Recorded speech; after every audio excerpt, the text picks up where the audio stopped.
Dear viewers and listeners, welcome to the third episode of Epocee, a podcast in which I analyze the belief systems of people without passing judgment.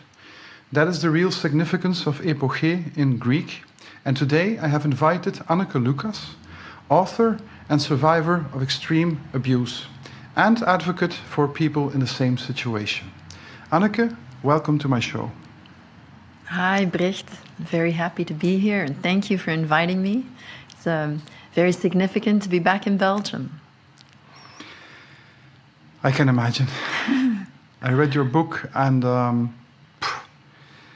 I knew something about these things, but I could not have imagined that it was so dark. And I want to say to the listeners and the viewers that we have been to the chapel first to pray, to be able to handle all the darkness.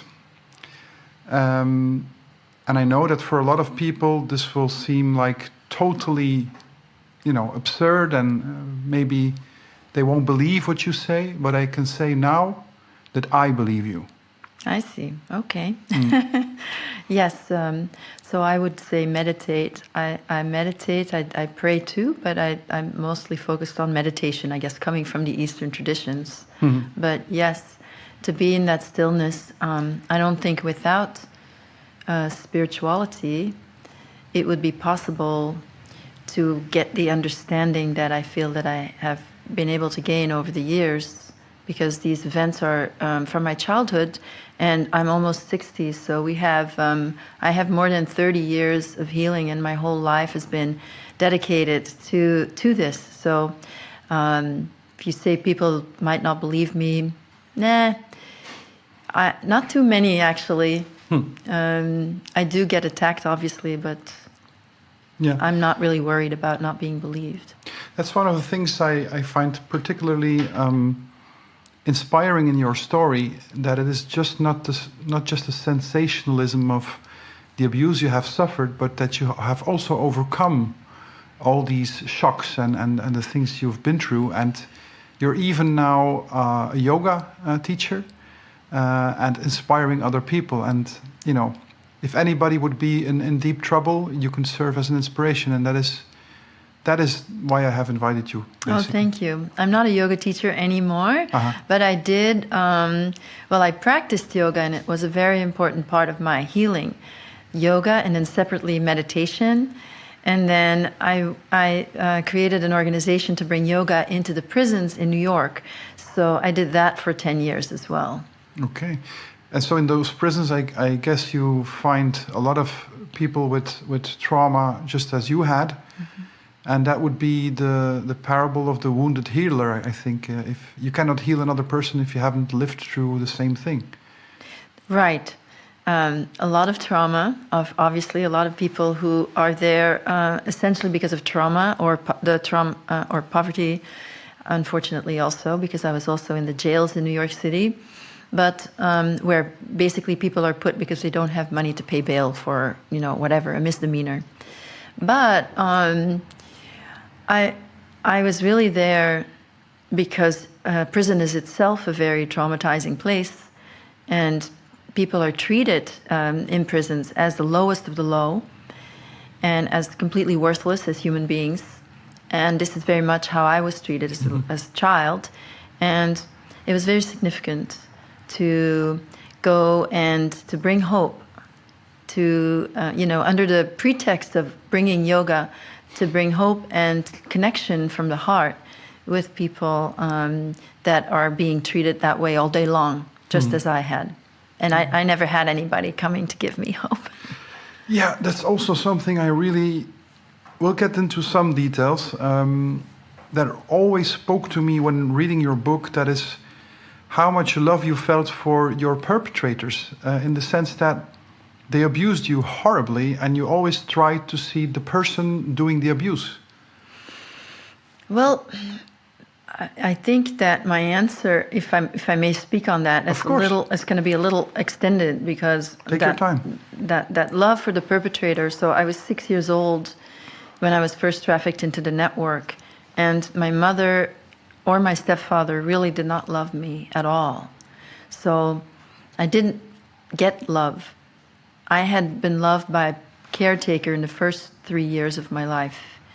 And I knew what love was. Or that's to say, I had been seen as a human being, as a baby. And then I think that allowed me to develop emotionally. 3 months? No, 3 years. 3 years, okay. That's yes. important. Yes. 3 years of consistent, no, not every day, but 5 days a week, of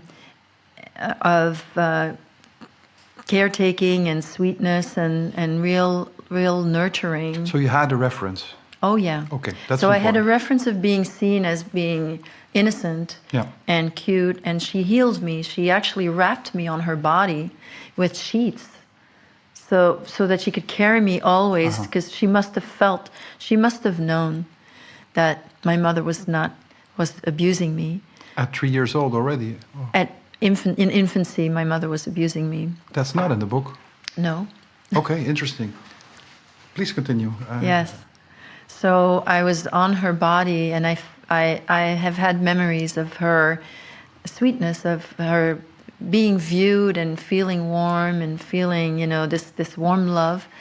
And I think it gave me a sense of self. And my mother didn't have that, my stepfather really either. So it was cold, there was nothing at home. So my perpetrators gave me certain things that I needed for my personal development. I would not have figured that out as a child, obviously, I didn't know. But I was seen in certain ways by some of the perpetrators. So I attached emotionally to my perpetrators. So that love that I felt was attachment, which all children will do that. And we attach to whomever is there, whatever adult is there. And I was, for example, my intelligence, my mother never reflected that back to me, but a perpetrator did. Mm-hmm. Or other qualities that I had were very much reflected back by perpetrators, but never at home. So I automatically, felt more connection to the abusers. Interesting. Because they were actually giving me things that I needed. Mm-hmm. So there's the attachment, which has to do with development, child development. And then there's another thing that happened when I was 9 years old, that I had an experience. It was a very dark moment. I don't describe it in the book either, but I had an experience where a perpetrator who was absolutely a monster and had shown me that he was absolutely a monster, I had a moment of grace. And in that moment, I end up seeing this monster as the child that was afraid and that had become this man. And I saw all his fears and all his own hang-ups. And I saw very great detail of, him feeling like he was slow and he couldn't follow, and feeling ugly and feeling worthless. I saw all of it in this moment, and I realized that it was a moment where there was an influx of grace, where I could see this man through Christ's eyes. Yeah. It was the Christ consciousness that sort of came through me. It didn't feel like me at all. Mm-hmm.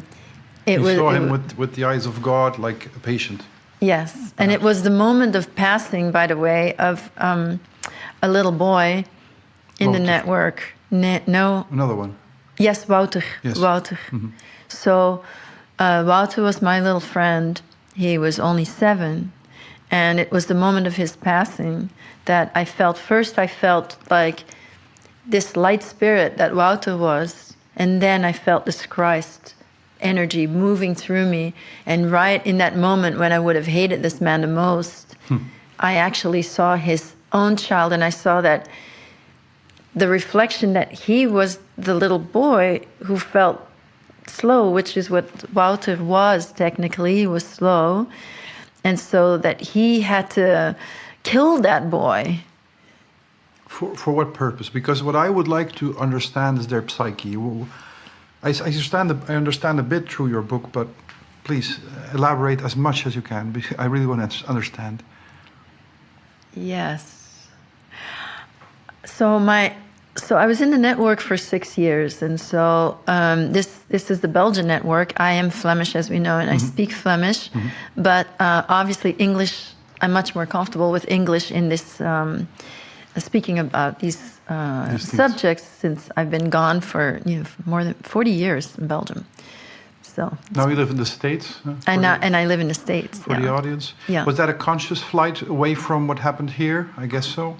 Yes, it was actually following the instructions of being rescued from the network, with instructions that included going to New York. And that was the man you fell in love with, we can say, which was a crook, a criminal. Yeah. And we know him. He's famous in Belgium. His name is Patrick Hamers. Yeah. So when I think the first time I talked to you on the phone and you mentioned his name, I was like, what? Is that connected? Because he was like the gang leader of the Bende van Nevel. I don't know how to translate that, but it was a famous gang in the 80s that killed 29 people in a mall. So I was 5 years old or something like that, and it was the talk of the town for decades. And he was the gang leader of that, the Bende van Nevel? That's what. There were more, but this story has never been cleared up. And in my investigations, I have found that the Bende van Nevel, so the gang of Nevel, let's say, was like a Gladio operation, so a stay-behind network against communism to arouse, how to say that? To destabilize the public opinion with shocks, so that politics would get more power. Mm-hmm. Gladio, if people look it up, they'll find it. It's officially denied, of course, like MK Ultra is officially denied and all those things. Well, I think David van der Steen, the victim who was 9 years old when his family was shot and killed in in one of those events in the Deleuze, yes. I think he saw his face. He saw the face of Patrick Hamers when his mask fell. Aha. You told me, and he went to the police, and they did not believe him, and yeah. And it's always been downplayed in the media, but I fully believe there's actually Patrick Hamers also told me something when he rescued me, that he wanted me to leave this country, and he said you don't want to be here in the 80s. Uh-huh. So I think that's quite significant, that he knew something was going to happen, and he was part of this. And of course, Paul van den Boeynants was the boss of the network, and he was also involved with these things. Yeah, because it's an important principle for people who are starting their investigations into the occult, is that terror has always been used as a means to enhance the power of the elites. Like, I recently discovered that the word mafia should be written with one F, because it's an abbreviation of Mazzini Autorizza Furti Incendi e Avvelamenti. And that means as much as Mazzini, Giuseppe Mazzini, which was the unifier of Italy, he was a Mason, 33rd degree. He authorized poisonings, arson, all kinds of terror, so that the local communities in Italy would feel that there's need for a bigger power. And so the unification of Italy has been done through terror. And so when I look at the 80s in Belgium, we had large discussions about the communities, Flemish and Walloon community. Mm-hmm. We had like 8 governments in 2 years with Martens and all those guys. And so I think that was also a method to divert attention. Well, I certainly wouldn't exclude that. And just the fact that Patrick Hamers said you don't want to be here in the 80s, and that he was recognized by a victim, I think that should be enough as far as, confirming that he was part of this. And, Van den Boeynants was involved in several clubs Club of Rome, for example, and he was also involved in CEPIC later on, which was an extreme right-wing organization. And through some of these organizations, he was also involved with, when we talk about the network, that's to say what I call the network, which is actually a global network of Satanists, often 33rd degree Masons, that are all about controlling the world and controlling the populations, and do their work behind the scenes. Van den Boeynans wanted very much to be a part of that, and it is also deeply connected to the Nazi ideology, and it's also literally connected, and certainly I can speak more about that later in terms of what happened to me. Because yes, you speak about your training as a sex slave, or a mind slave, sorry, in Germany. Yeah. But you don't elaborate on that in your book. Well, I go back to that period a little bit. So the book really is the last year that I was in the network in Belgium, from 10 to 11 years old, which was 1973 to 1974. But you were for 6 years, so you came into the network at 6? Age 6, yes. And at age 6, men had sex with you? Yes. That's just, I, as a grown man with a healthy sexual appetite, I could not even imagine being aroused by a child. For sure not, no. I cannot see. That's why I would like to understand. Yeah. My impression is that it is not even about sex. Well, you were just mentioning that earlier. Yeah. Where does that come from? Why do they do that, right? Because we're talking about this monster man that I mentioned earlier, who was an international networker, very powerful in the world, a household name kind of thing, who had not murdered this child with his own hands, but that child was murdered in a ritual. In a ritual? Yes. And that here in Belgium, or where? That ritual was held in his honor, and it was surrounding the Bilderberg meeting of 1972. Okay. And he was one of the people who was present at that Bilderberg meeting. And a lot of those members, Bilderberg, are people that I've recognized. That you had personal dealings with? Or, yeah, that I saw over the years, or that I was raped by over the years. And so that network, the Belgians, Van den Boeynans as the boss, wanted very much to do business with these people because they were extremely powerful, but did not want to necessarily, of their own, become Satanists. Mm-hmm. I believe that Van den Boeynans was also a Freemason, a 33rd degree Freemason, and that a lot of his connections came through that. And of course, the Masons themselves are a group that sorts through its members to find the ones that are going to get to the 33rd degree. I think that is the function of the degrees, to see who is perverted enough to go up. Absolutely. Mm-hmm. And ambitious and perverted, yeah. Mm-hmm. Who gets it in that sense, you know, like you get it, and the sincere ones will get stuck on the 32nd degree. Mm. So are you saying that until the 32nd degree they're all naive but uninformed, and that the evil starts at the 33rd degree?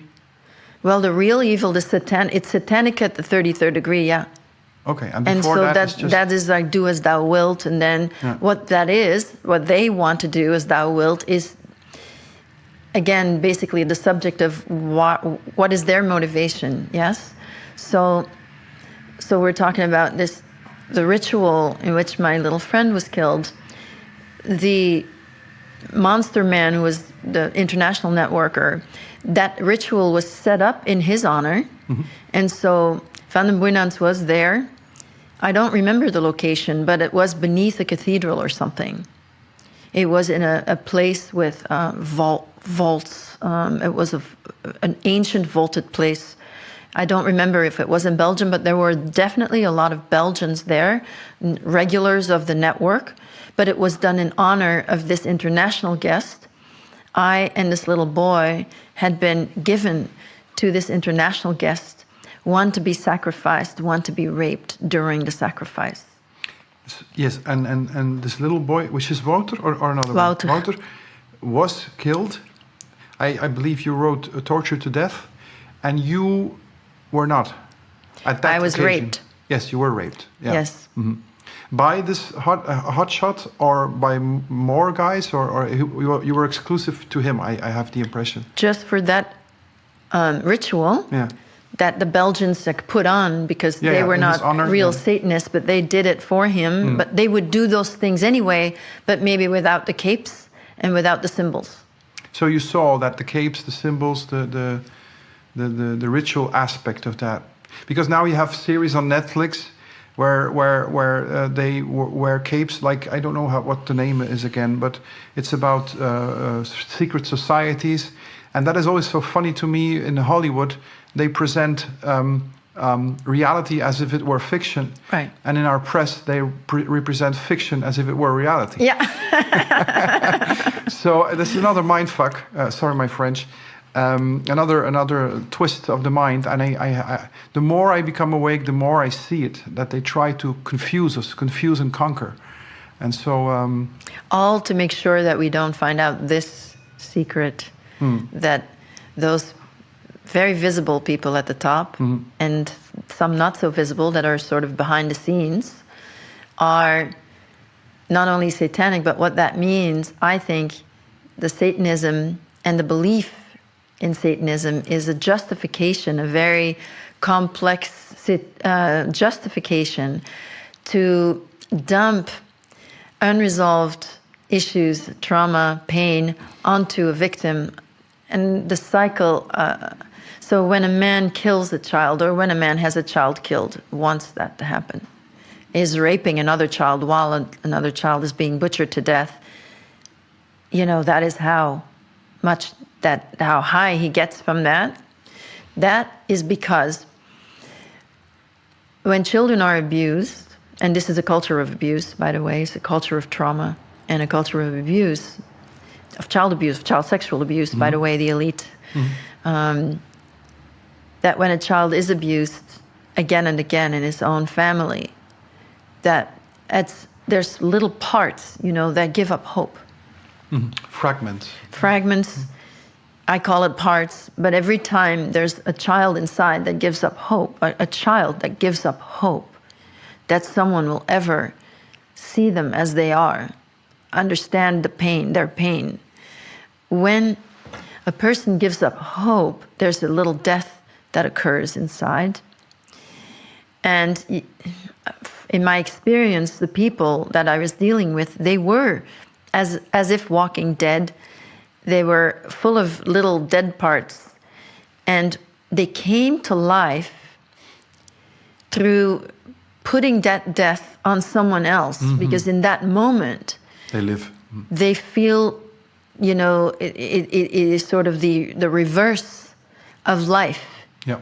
That they steal the life from those children that are that have their life energy, stealing that life energy through the abuse or through the murder, in order to, for this moment, get high. And because all of them, I'm 100% sure, were as children sexually abused, they would end up with child sex slaves like myself.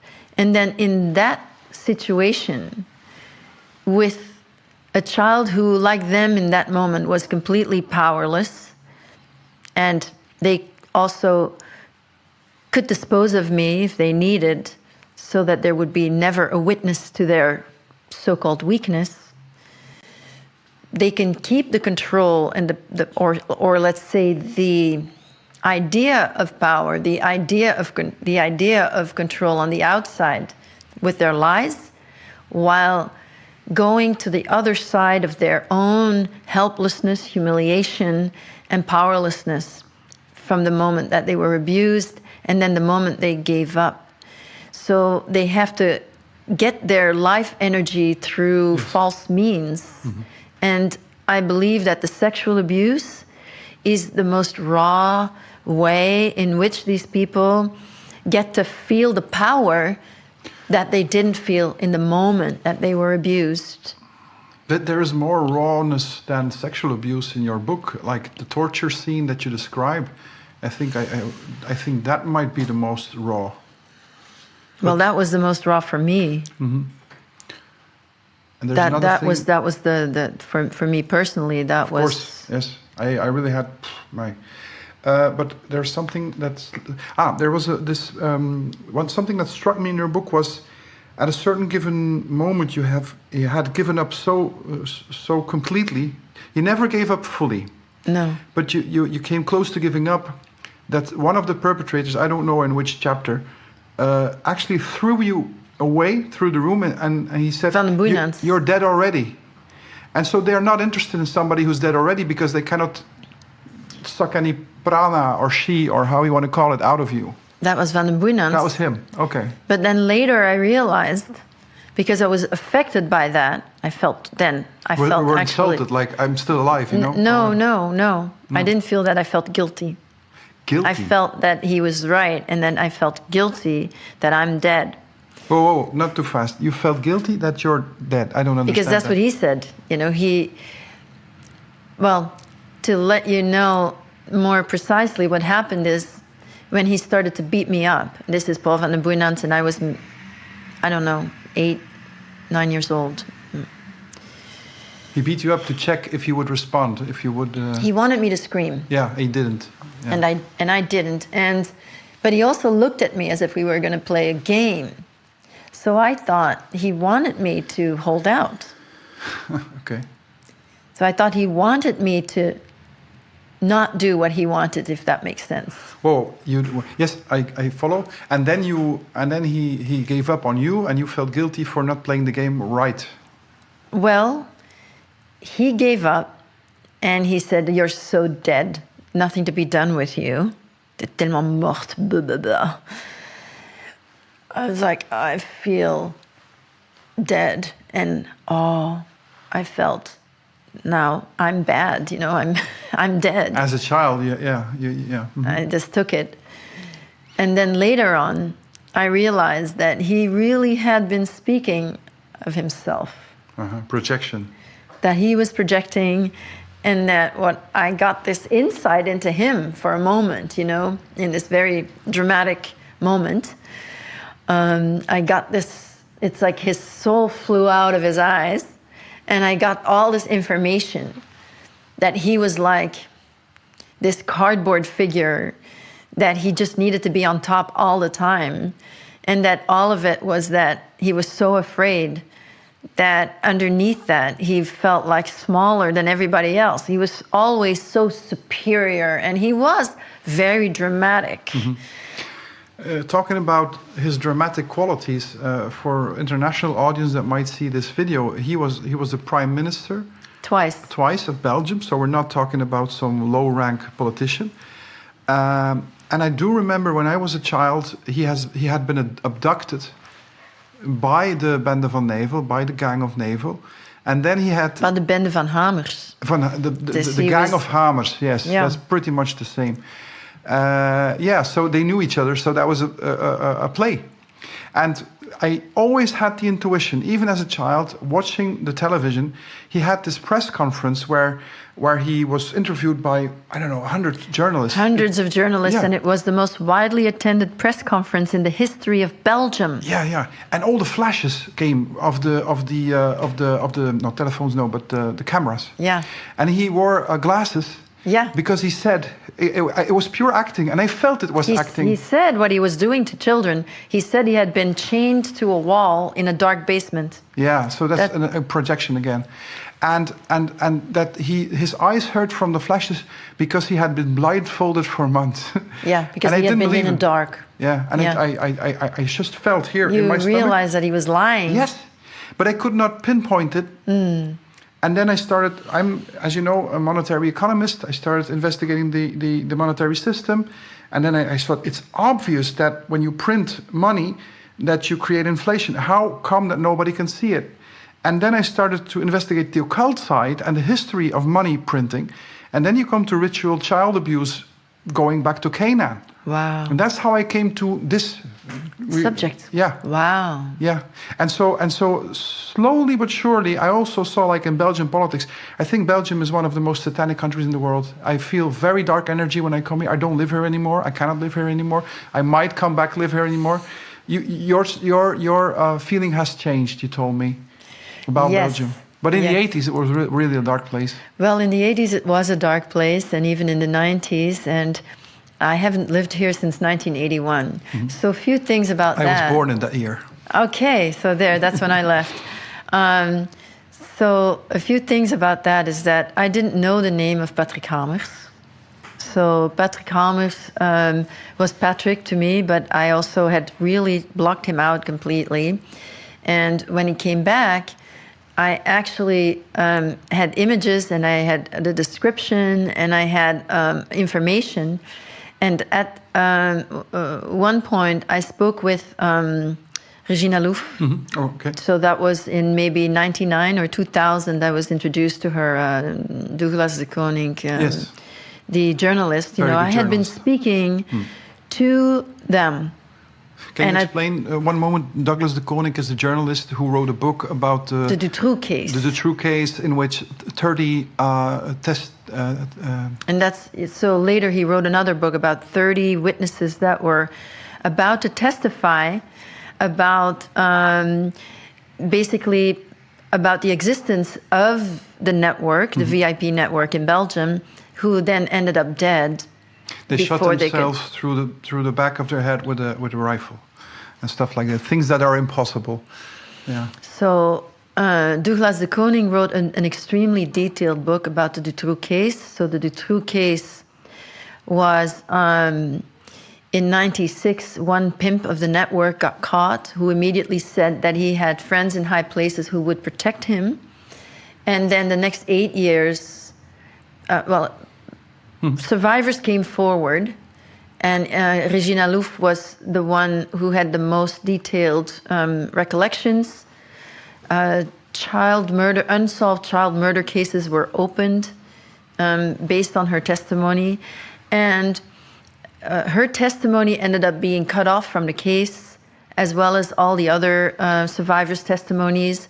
And by the time the case went to trial 8 years later, it was just Marc Dutroux, his wife, Michel Martin, and then Le Lièvre, I believe, who were like basically nobodies, and then Michel Nihoul, who was involved but who got off, and who was also active, beginning to be active in 1973.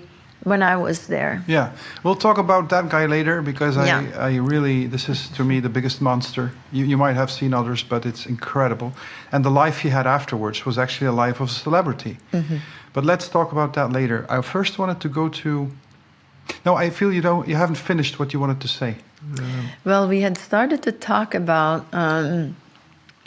Dutroux and the BIS case. That is to repeat what you have said. So you had the Dutroux case. Dutroux said, I'm not alone. I'm basically the court's provider. Yeah. And then they siphoned that off to file BIS, file B, let's say. Right. And then they focused exclusively on Marc Dutroux, a lowlife. Right.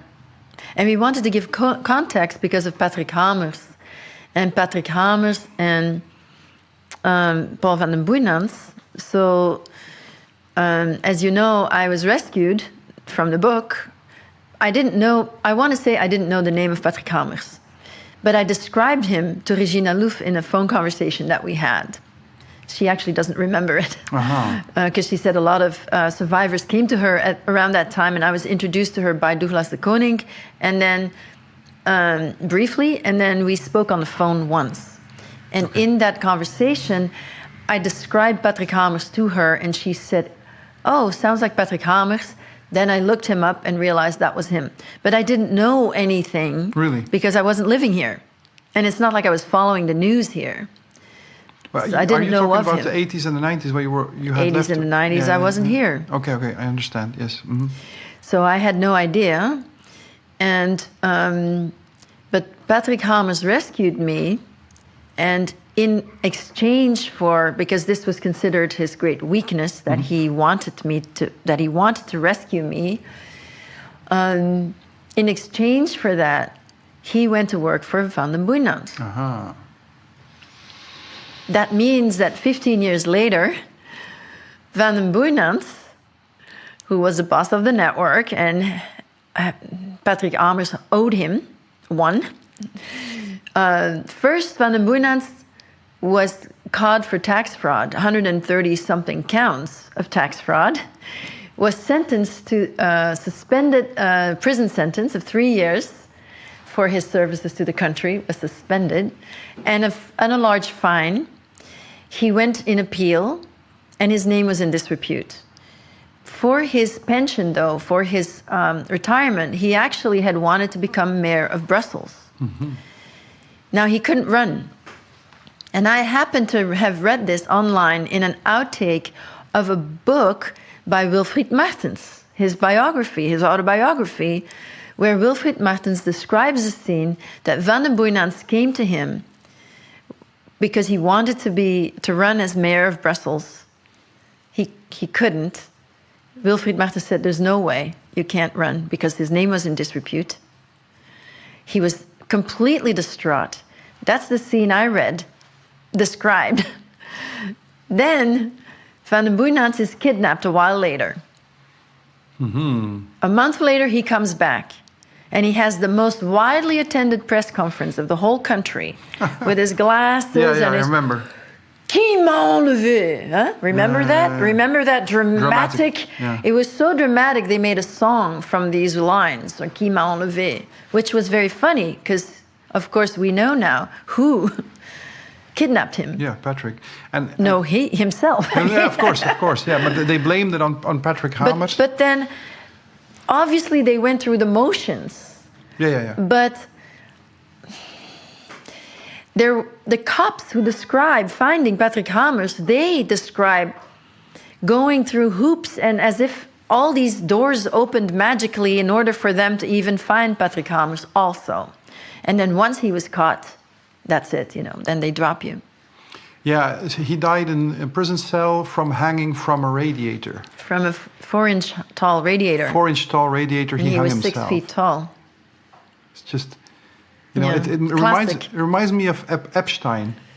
Yeah. He who hung himself in a cell with nothing to hang. Right. So... The radiator and the doorknob is classic mafia style, though, killings. So the signature of the mafia. But, yes. The doorknob, yeah. Ah, man, it's just, if you start talking to people about that, they look at you as if you're crazy. And we are actually, it's the obverse. We are crazy to believe what comes on television. That is, to me, real craziness. And since I've stopped watching television, I have regained my senses. So to speak about the country and the vibration in the country, and in general, I guess, the change in the world. You see, I started trying to speak about this. So I survived in 1974. And I followed these instructions that Patrick Hamers gave me. He was very controlling, so they are extremely detailed. And I lived by them. Okay. What were those instructions? Never become a prostitute. Never do anything. Never sleep with anybody to get anything from them. Never do it. Never become a drug addict. Never buy drugs. You can take drugs if they're given to you, but never do anything to get them. You have to marry. Okay. Oh, no, he said, leave the country. You don't want to be here in the 80s. You should go to London, Paris, New York. You should go to New York. And you should marry not someone who's older and made his own fortune, but you should marry someone your age from a wealthy family, preferably a family of New York bankers. Okay. You should never speak about anything. You should forget everything, me, every name that you've ever heard. You should forget it, never speak to anybody, Never do it. So you're not following his advice right now? No. Not anymore. I don't need it anymore. Well, that's an issue. Because before doing these interviews, I have very good collaborators. One of my collaborators actually called me and he said, you know, are you sure you want to go through with this? Because it's so dark and, you know, things might happen to you, Brecht. And I said, well, what might happen to Anneke? Oh, thank you. Thank you for thinking of that. Yeah. Yeah. But are you never afraid that coming out, even with names, they have deceased all of them, but even that, are you not afraid that they might kill you? I'm not afraid. And if I am killed for this, then that's fine. Because I'm not going to not speak anymore. Thank you. That's why I wanted you here. But I'm not afraid, and I don't feel it's going to go that way. I don't want to be overly confident. I don't feel that either. I have no fear. But I have spoken to a lawyer in Belgium to weigh my options. And I have protected myself in the measure that I could protect myself. I have been attacked, harassed, threatened in the last years. And it seems that the more my story takes, the more happens. In 2016, a black and white video of mine went viral. And yes, I have seen that. Very strange things happened. In 2020, I was approached by a lawyer to think about suing the estate of the monster I described earlier, the international networker. And as we were preparing to do that, and as the lawyers of that family were approached, a lot happened then. Like what? What happened? Well, I was infiltrated by several people that I realized later were spies for them. I was threatened in no uncertain terms. How? Be specific. So the people who infiltrated, one acted as a survivor. And she was actually on a group that I have, a chat group for survivors of satanic ritual abuse and mind control. So I created that group. It's a very active group. And this person had already been on that group for several years. So this is online, so we don't know people's faces, right? We don't know who they are. It's clear that she went through this, but it was interesting that the vibration that she brought was different. She had an interesting sense of humor, but clearly no healing. And she also kept saying that she always remembered everything, which is almost impossible. You dissociate. You have to dissociate much more than that. So it's sort of like their line. If you don't remember it, you're lying. You know, false memory. If you don't remember it, you're lying. The false memory syndrome that is sort of created by, you know, those, or that has been supported and pushed into the world and funded by, as one of the many resources and messages that go out into the world to make sure that we never realize what is really happening. Wait, not too fast. The false memory, what is that? They tell you that something else happened? False memory syndrome was a big deal. In the early 90s, I believe, there was what was called in the US, I believe, a satanic panic, they called it. So there were stories of satanic ritual abuse surfacing, but it was extremely sensationalized. And we don't know what was true and what was not true. And based on that, something emerged out of that was called the false memory syndrome. Okay. And one psychologist, she's not a clinical psychologist, but she's a research psychologist, wrote a book called False Memory Syndrome. So she did a few tests, and so certain so a small control group of 25 people were told by older siblings that when they were 8 years old, they had been lost in a mall and they had been all upset and everything, and then they had been found by a nice old man or something like that. and they created this memory. Uh-huh. Like Inception, like the movie Inception. I don't know if you have seen it. I don't watch that many movies. Okay. So they all believed it. And so she created false memory and then used that for the rest of her career against survivors who had memories of trauma. So there are people that were getting credits for their doctorate that worked on this study that are embarrassed now because it was not meant to, I mean, it was, for her, in her case, meant to discredit survivors, and she did really well. And so we don't know if this psychologist was a Satanist herself, but certainly she has been financially benefiting from this false memory syndrome. She might be a true believer, but certainly they can platform someone and then just help them along, because that became a national bestseller somehow. And it's ridiculous, actually. When you look closely at it, it's ridiculous. And then the false memory movement was created by the parents, the mother particularly, of a woman who is a scholar, who is also a survivor, and who confronted her parents about the sexual abuse about her father. So in response, those parents created the false memory movement. You know, one of the biggest tricks of the devil, I think, is to make us believe that he doesn't exist. Yeah, exactly. So it's really a struggle with yourself. What do I believe?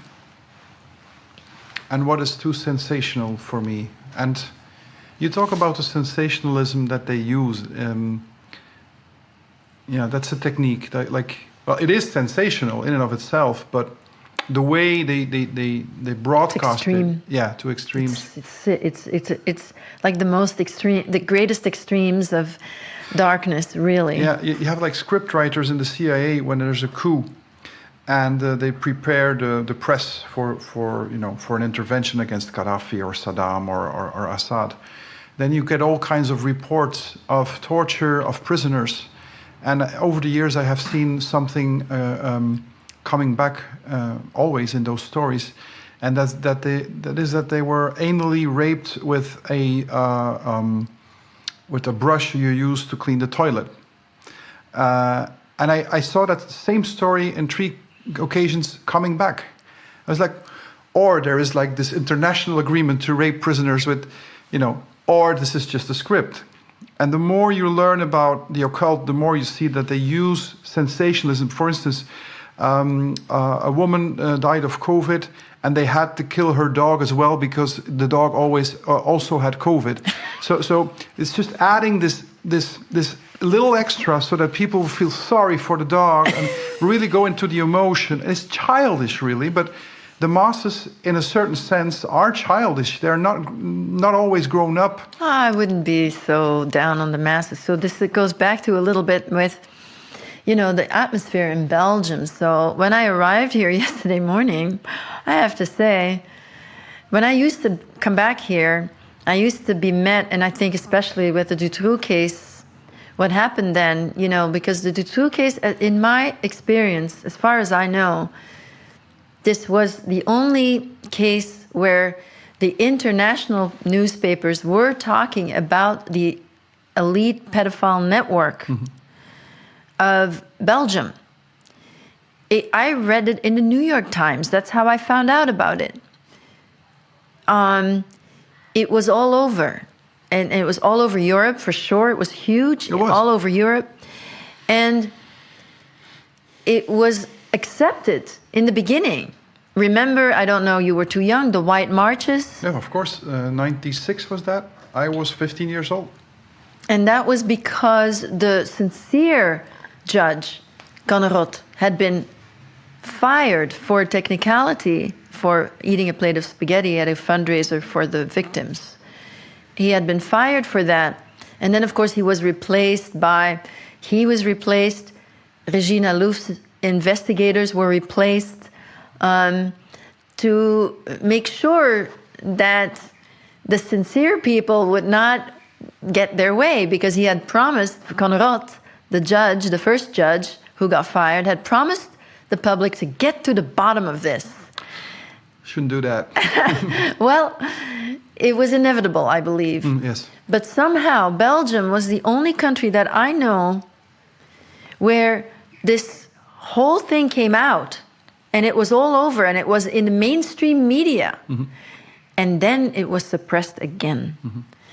And I think it must have done something to the Belgian people, because 300,000 people walked in the streets to defend the innocence of the dead children. White. The case, wearing white for the children. And after 8 years, no one made a peep about it anymore. And only Marc Dutroux, and of course the 3 other defendants. Nothing about the larger network, no other names, just like with Epstein and Maxwell. Nobody else got named, nothing else came of it. But except in Belgium, it was all over. It was already all out. And then it had to go back down. And my feeling, I may be wrong, but I would come back to Belgium and I would feel this oppression. And yes. I would feel this extreme depression in people and the sort of grumpiness, you know, and I feel it. Like a dark, heavy blanket. But yesterday I came back and it feels very different. First of all, I'm sitting here talking to you. That, to me, is a miracle.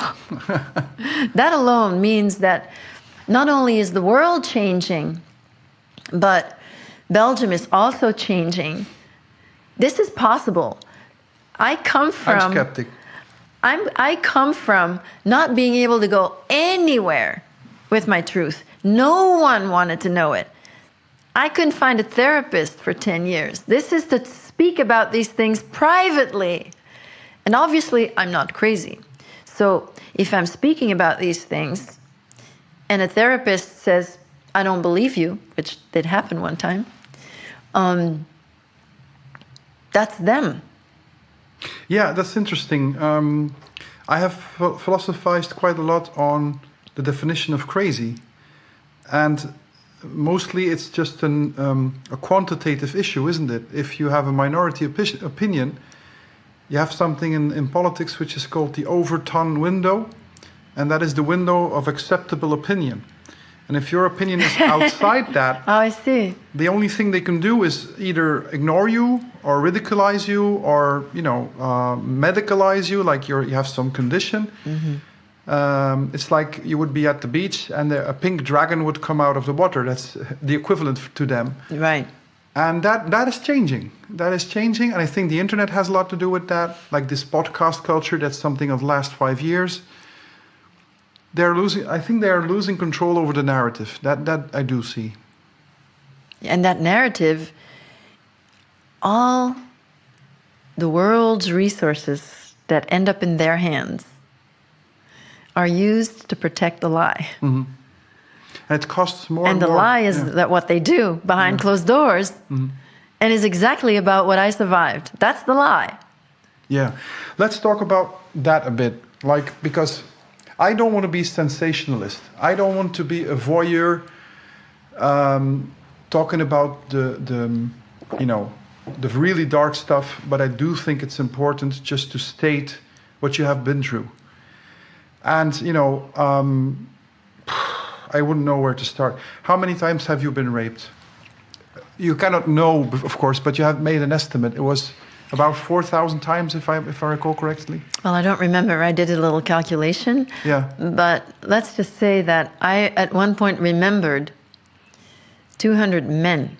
About 200. I've been raped as a child, before the age of 12, by more than 200 men.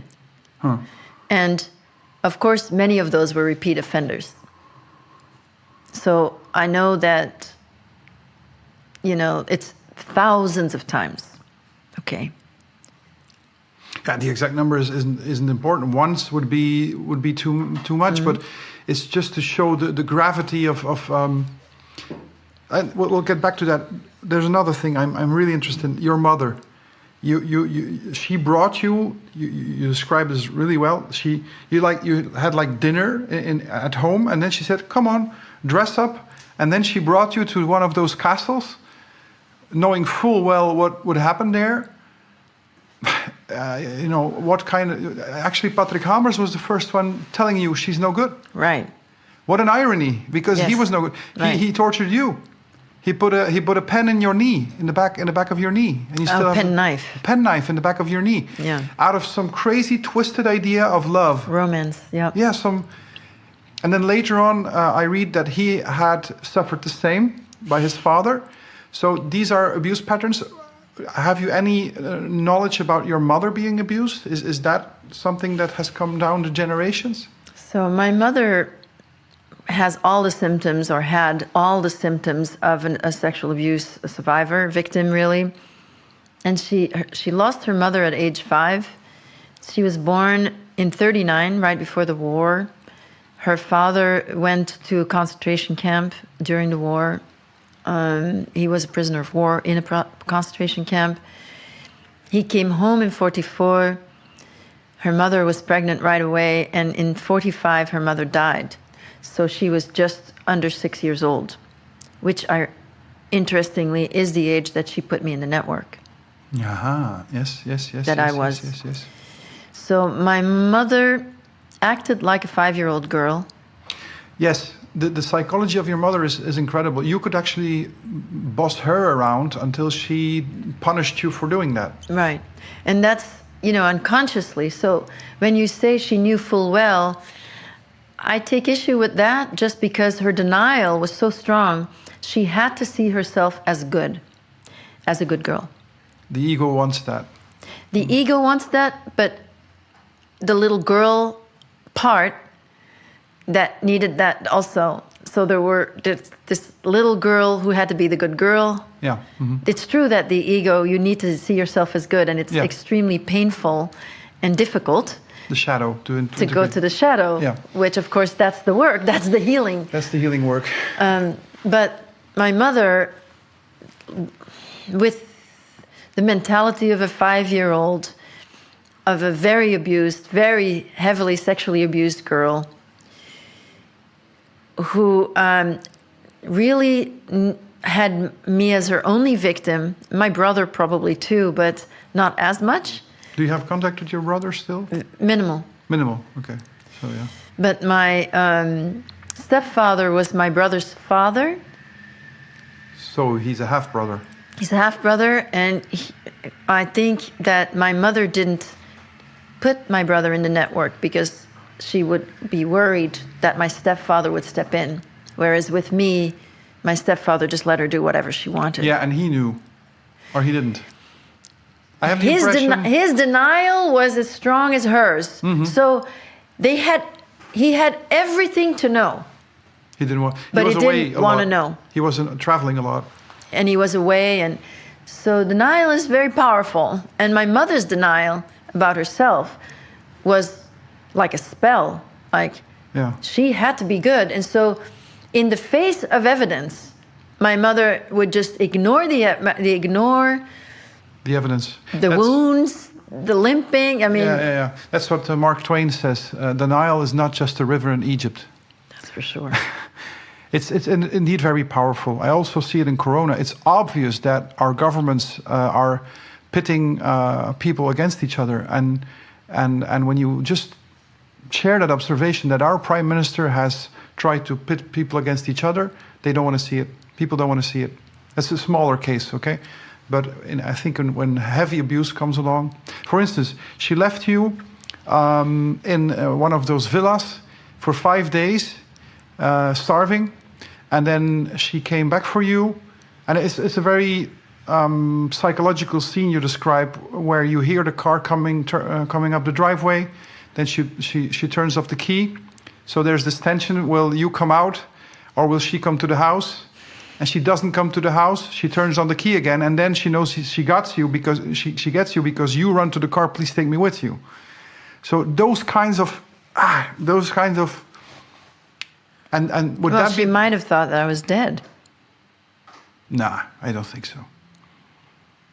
You don't know what was going on in her head. Well, yeah. She might not have known that I was there. But she knew that you were at that villa, and she knew that you weren't coming. Oh yeah, and then you came into the car, and then she said, "We've been worried sick about you." There you go. You ran away. You didn't run away. She brought you. Right. So dissociation in her mind, actually healing is a very good word because it makes the dissociation whole again. But she couldn't. She couldn't do it. Yes, and however, the way she lied to protect her own reputation in her own eyes, like that example that you gave, she comes and gets me, and then she immediately makes me the bad guy. Yep. I ran away, it's all my fault. And then she also looked at me, so I am now dirty and, haven't eaten in 5 days. My hair was a mess. I know, you and tried then to comb she it. looked at me like that meant that I am this lowly creature. Mm-hmm. That proves it. The way I looked, that she was responsible for, proved to her that I am unworthy of being loved by her. And that her mindset, because it's crazy, right? We say that's crazy. Her mindset and that denial, and her going and denying even in the face of real evidence. When I came back I had all the wounds on my that were always visible, and cigarette burns. It was the cigarette burn. It was the cutting, the stabbing, the fish hooks. I mean, that was the torture. After being tortured. Mm-hmm. But you have been tortured several times. Yes, but the last one. Yeah, the one you describe here. With Michel Nihoul was leading. Yes, those. So I had big crusts all over my body, and my mother, they didn't exist. So in her presence, these crusts just didn't exist because it would have meant that she was responsible for something. So no, they didn't exist, and everything that she did in the shadow didn't exist. And even though my mother was not at all powerful and she was never in the network, even though she wanted to, but I think her particular mental illness meant that they were not going to let her in because she wasn't safe for them. She would be too happy. Too happy to torture you. No, too happy to be bragging that she's part of this. Yes. She couldn't shut up. She wouldn't be able to shut up. She didn't have that kind of intelligence that they need. So, however, the world leaders, and so some of those, the people that were on the top of their fame in 1972, I recognized many of them. I've seen them because when I was with this international player who had me mind controls trained in Germany and who had me trained in France for some time. You're going to be a pop star, if I recollect. I was going to be an actress and a singer in France and known there. So it's like a minor celebrity in France. I was trained in France with an entourage and everything, and mind control, though. It was in a basement. How do they do it? How do they... You talk about, for instance, the program where sex slaves kill themselves. That's interesting. So they sexually stimulate you, and then they shout in your ear, you cannot betray your man, something like that? No. They said that if your man ever leaves you, you might as well you should kill yourself. Yeah.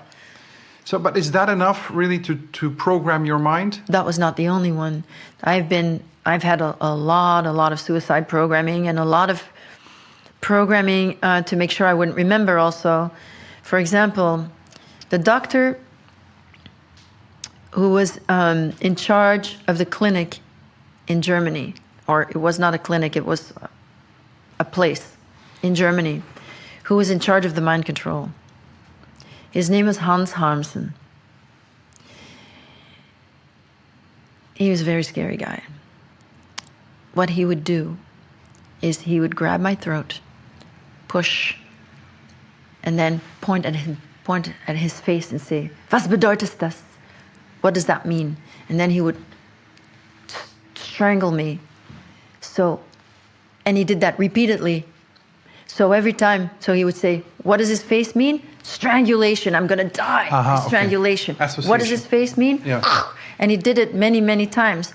When I saw his face, You already, yeah. when I saw his picture, my thought was, I don't know him. Very strong thought. I don't know him. And I thought, that sounds like a very strong thought for someone you don't know. Just sit with it. Yeah. So I just kept the picture around. And then It dawned on you. I got choked. And then I was so choked. Like, what is happening, right? Now I'm having this like body memory and I'm can't breathe and I do yoga, right? So, all my yoga techniques just to be able To breathe. Yeah. to breathe through this. And breathe it through, and I breathed it through. That took several days. And then I got his face back, and I was like, I got you. yes, that's what it felt like. It's you. And it was not just victorious, but also I felt such hatred for this man. Strange. I never That's not strange. saw his human side at all. Pure sadism. And he had been a Nazi. And in fact, very disturbingly, he was the head of the German Planned Parenthood for a long time. Yeah, of course. The father of Bill Gates was also the chief of Planned Parenthood. He founded it. Margaret Sanger founded it. Margaret Sanger, who was a friend of Hans Hamsen. Okay. I thought... And who also spoke. Okay. Margaret Sanger also spoke for the KKK in the United States. Yeah. It's all so dark. And these are the guys who rule the world, not our politicians. Well, Hans Hamsen did not rule the world. He clearly was in service of this international networker who owned me for that 1 year. Yeah, but what I mean by that, of course, these are low lives that have to program you as a slave. But what I mean is that, what is the link with politics? It's very simple. In the 50s, for instance, if a politician would appear in the press as having done dealings with a prostitute, that would have been enough to destroy his public reputation, because the 50s was still very, conservative. Now, however, the network was very active, and I'm sorry to interrupt, but I work with survivors of satanic ritual abuse and mind control. I counsel them. Mm-hmm. I go from my experience. I'm not a licensed therapist, but from my experience, from my 30 years healing experience, and also from speaking with so many survivors, I can often provide context. When people say, "This is crazy, I don't know what this is," and I can say, "Well, I think it might be that." And then it starts to make sense. I am working with women who are older than me, who were abused in that time by very, very visible people at that time. So yeah, I agree. I think it's a culture that has lasted for millennia. It was just much more hidden then. Yeah, and what I was trying to say is that the public has become desensitized. So if you want to blackmail a politician with some pictures of a nightclub where he does it with a prostitute, nobody would even really care. The only thing people do care about nowadays is when it is with children. That's all for looks, right? Well, that's my impression. Yes. Well, it's interesting because in those days, sexism was also incredibly rampant. And when you see anything from that time, 50s and 60s, it's really shocking. And I remember growing up in the 60s and 70s and noticing and living in Los Angeles for a while in the late 80s, and just like, I thought it was crazy sexist there. And so at least, there's more awareness in general. There's much more awareness also. It's not just more darkness and more numbness. I feel there's more awareness and more sensitivity. And for me, the cup has always been half full. I started at this place where it was people and the atmosphere, let's say, the vibration was so dense that there was no way I could even say anything. Mm-hmm. And that then gradually took 10 years to find the therapist who would be open to what I was dealing with and that I could really heal with. And then it took another 15 years before I felt strong enough to talk about it. Publicly. Mm-hmm. Because the Dutroux case, well, I found out about it when Gonerot had already been fired. So I knew that it was already being sabotaged. So there was no point for me to go and testify. And I never thought that I would go that route, that it would be for me to go and speak to police and depend on someone else, basically. I always felt like, no, you have to come from the outside. This is a Belgian issue, but I don't know that it can be resolved in Belgium. But I can come from the outside and I can say, here's a little piece here. This is my piece. This is my piece of the puzzle. Yeah. And it connects to a lot of scandals. Obviously, my story does connect to several scandals in Belgium that are supposedly unresolved. But what was I saying? I can't remember what I was saying. Doesn't matter. About. I think we're getting a bit tired. I think it's good to have a break. We'll have a break. And then after the break, one last thing. What I was trying to say is that people think that they elect politicians in the parliament and that is where things are decided. And what I have discovered, and I think you can corroborate that, is that it's not that way. Yes, and that's kind of what I was saying also. But also I was talking about the atmosphere being increasingly light and increasingly open and increasingly people being increasingly aware, knowing and wanting to know, because it's hard to know. Yeah, you don't want to know. I really, really understand that when you accept what happened to me, it is not only going to potentially challenge your relationships with your own authority figures, that's to say your authority figures from childhood, but it will probably challenge your entire worldview. Yes. Mm-hmm. And I understand that that's difficult. And that's why I understand when people want to not believe me and attack me. I understand that. That's fine. I don't need you to believe me. It's fine. Everyone has their own pace and their own ability to absorb these things.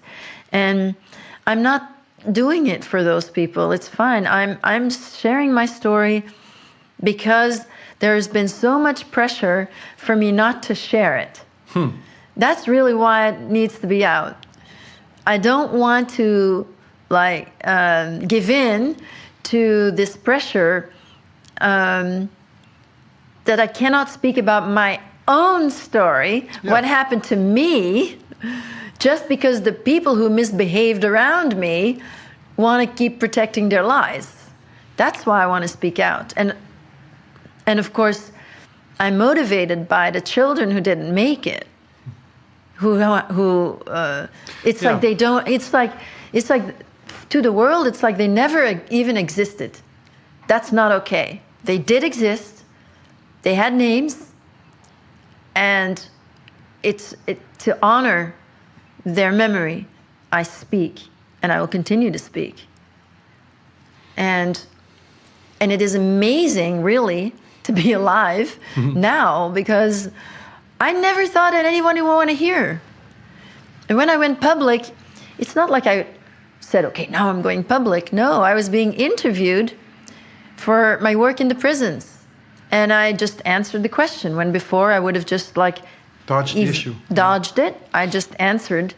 And then based on that, I got interviewed more.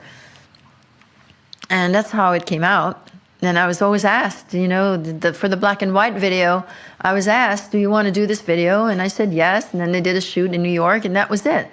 And then, I followed more than anything. I followed the lead. But now it's really incredible. It's extremely moving to me and incredible what the world has become and how much it seems that the younger people are, the more aware they are. One less brainwashing or less. True. Yeah. I feel the same. I have young Yeah. subscribers in Macro Trends, and they are sponges. You know, some guys I've been writing for 8 years. Some guys have read all 162 editions like in 3 months, soaking up everything about the occult because I've been writing about the occult for the last 8 years. And then I get these emails with detailed questions on what is that source. Like, wow. And then I have older subscribers in their 70s, and they just don't, they're not subscribers anymore. They don't want to hear it. But they still come to my events, and then I talk about it, and then they like cringe on their seats, what you say. Because our world image is also related to our self-image. And exactly. And it's a battle. It's a battle actually with themselves. Imagine that you would have to admit that there is darkness, not only in the world but in yourself. I think that is. And that darkness, ultimately, what that is the fear that the lies that you were told when you were a child, when you were abused, or when you were mistreated, or when you were not heard, when you were not seen as innocent. And you got a lie that as a child you had to take. So I was abused. What's the message of the abuse, sexual abuse? Well, it depends on the perpetrator, but usually it's you're not worthy of being loved. You're dirty. You're shameful. Projection. Exactly. So I accept this projection because I'm a child, I have no choice. So now I live with this fear that I am dirty, let's say. That's my biggest fear, is that I'm dirty. Now, what am I going to do? If I fear that I'm dirty, that's really, really hard to live with, right? Mm-hmm. And of course, not to speak of I am bad. I am evil, which was the biggest projection I got. I am evil. Did you ever actually believe that you believed that you were evil? Oh, yes. Of course.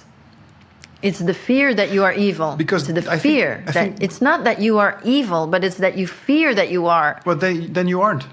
No, but that is what drives everything. The shadow is the light is the truth. And the truth is that we are all beings of light that are innocent. Okay. Yes. Our spirit self is pure. But our human self gets bogged down with all these ideas that we have of ourselves, that that create the fear that we are these things that are not true, plus identity and so forth. So we create these personas, and if we have a healthy ego, we'll come to a place where we can then let go of it. But if we have all this fear that I am dirty, and this fear that I am bad, then my ego is not balanced because I live with this fear. And the shadow is basically to face those fears. It has a function. Yes, because if I can go back to that abuse as an adult and see the perspective, my perspective as an adult for this little child who who was afraid she's dirty because this dirty man did a dirty thing and he projected that she's the one who's dirty, well, then I can cleanse her. That child has never been dirty. But that is an insight you can only gain after a lot of contemplation. As a child, you don't have that insight. No, as a child, you have to take it. But as an adult, you have an opportunity to face those fears. It takes courage. But you can face those fears because it'll take you back to the abuse. It'll take you to the places you least want to go. Yeah. And it takes more courage than climbing the tallest mountains. It is much more difficult than doing anything physical. Of course. But it is also more lasting. It's work that you do on yourself. It's like you are not going to... I know I'm not going to have to deal with these same... The work I've done in this lifetime with that going to these deepest depths of sorrow and pain, because that's what it is. Of course. Not being able to function because of the grief for weeks, because that's the weight of the level of betrayal that I suffered. Because with the attachment comes what the other side, what also happened, and then the pain over my mother, over my perpetrators, over the losses. Mm-hmm. Yeah, the colleagues, let's say, in the we'll talk about it in Yes. the second part. Your book is called Quest for Love.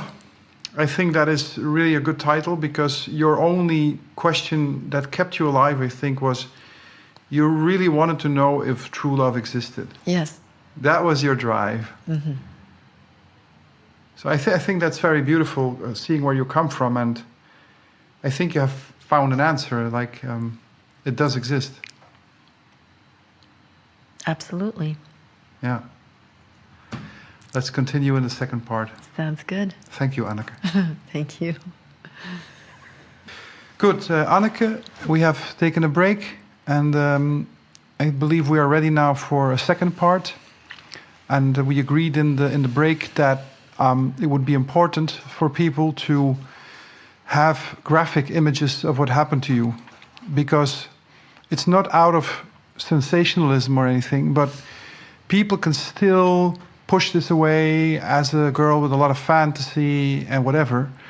You can try. Yeah, and a lot of people, try. a lot of people will, Oh, yeah. but there's material in here that is, so incredibly out of, any normal stuff, that the easiest way is to discard it as fiction. But I believe you, and I want you to tell about those experiences, so that, this is a challenge for the viewer and the listeners, to keep listening and to not just cower away and say, no, this is fiction. It really happened.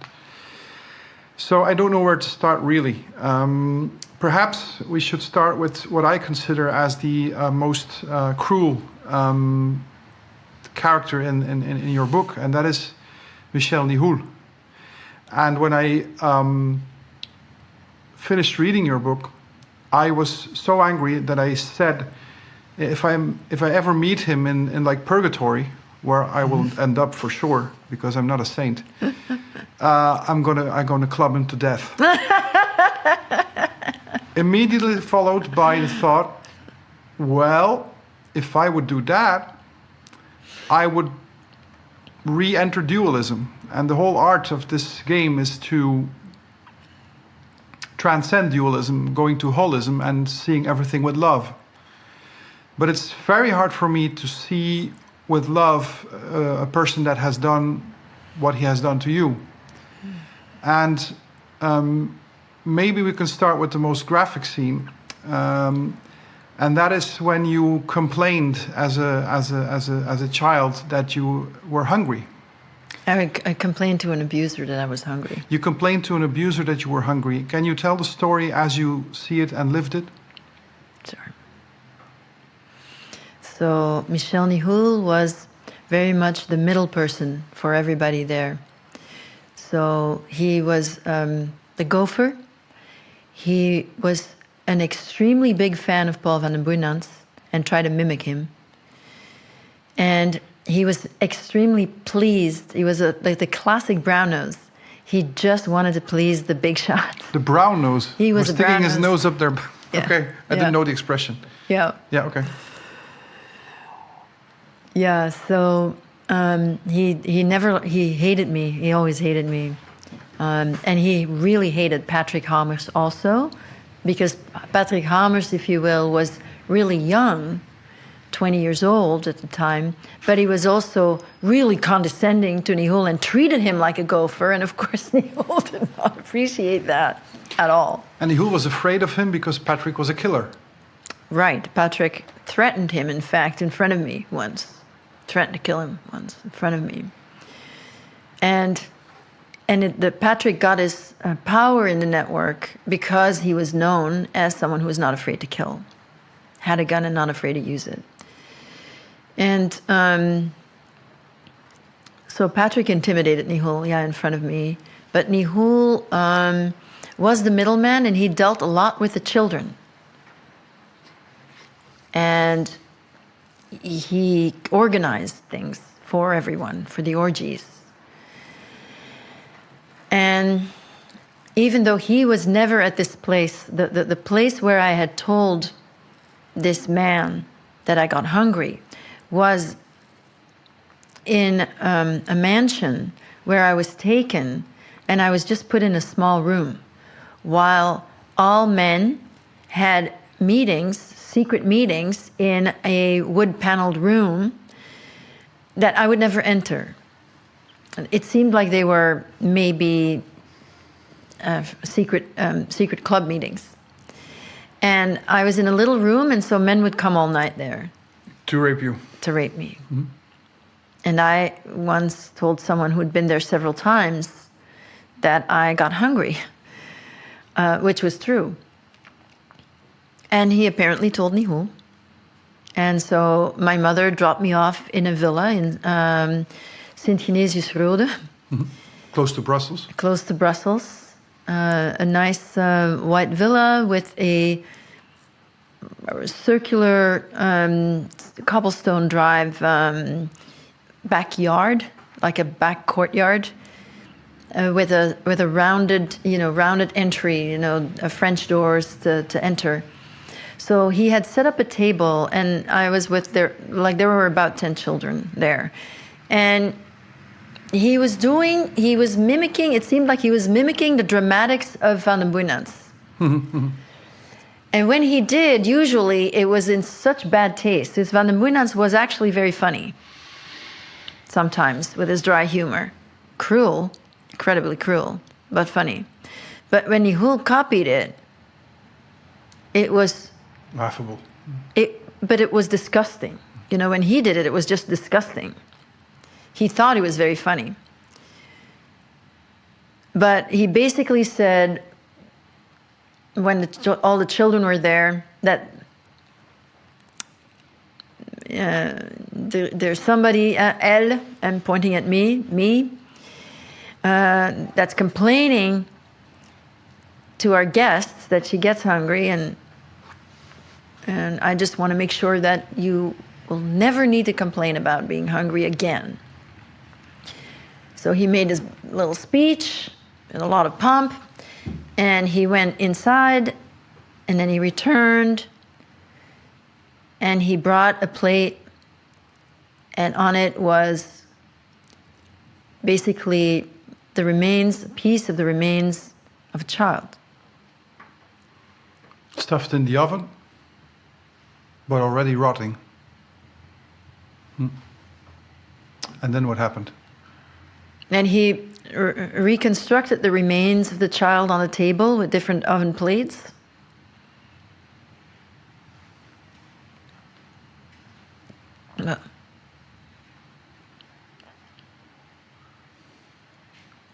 He forced the children to eat the meat.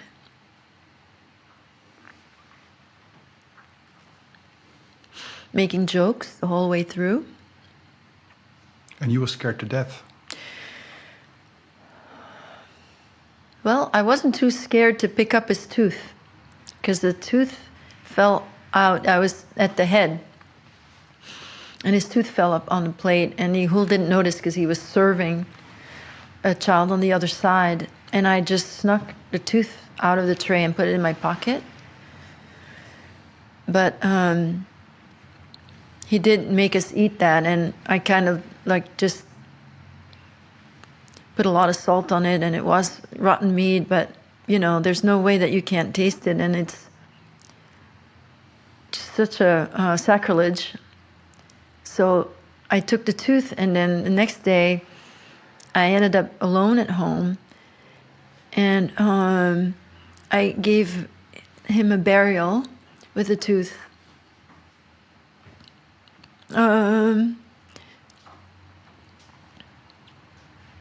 Just spent some time quietly sitting there and just thinking about the boy, and it was a beautiful day. that, well, he can't,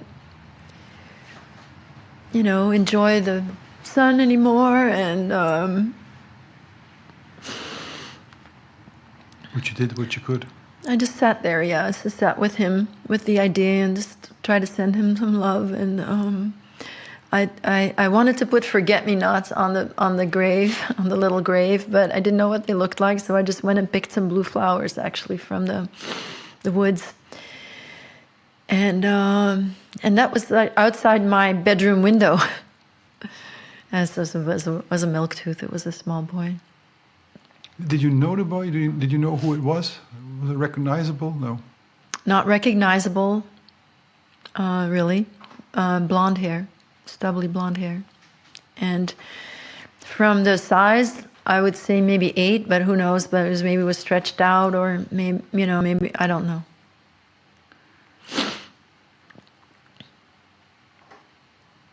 But Nihul dealt with bodies of children.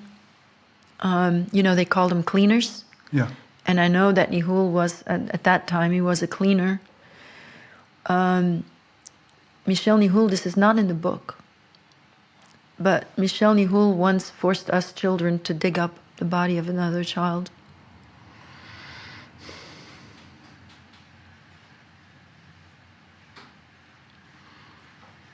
Yeah.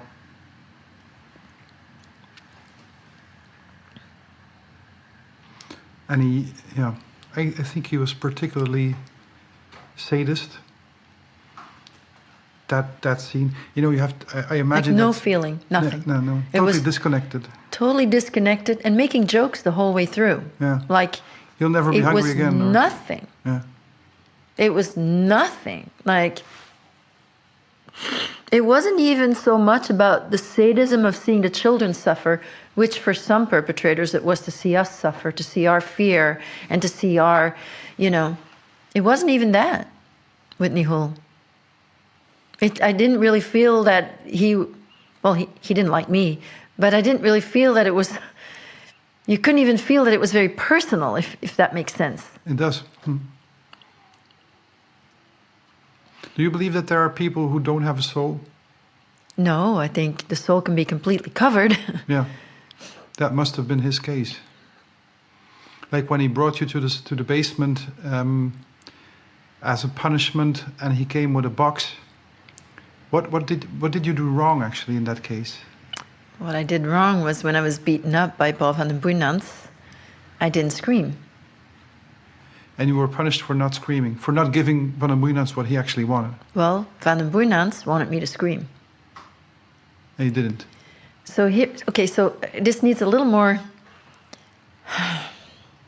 So Van den Boeinans, he needed to win. Always had to be on top. So when he beat me up and he wanted me to scream, and I didn't scream, even though it was a misunderstanding in a way, because I didn't get what he was, he was giving mixed signals.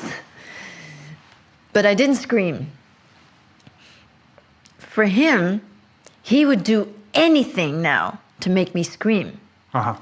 And I think it's difficult for people to understand that anybody would go to such lengths to make an 8-9-year-old sex slave scream, a child scream. But Van den Boeinans, anyway, he didn't see a child in me or any other child. He didn't see a child. And these pedophiles, they don't see children when they're projecting. They just see, they're always projecting. They don't see a child.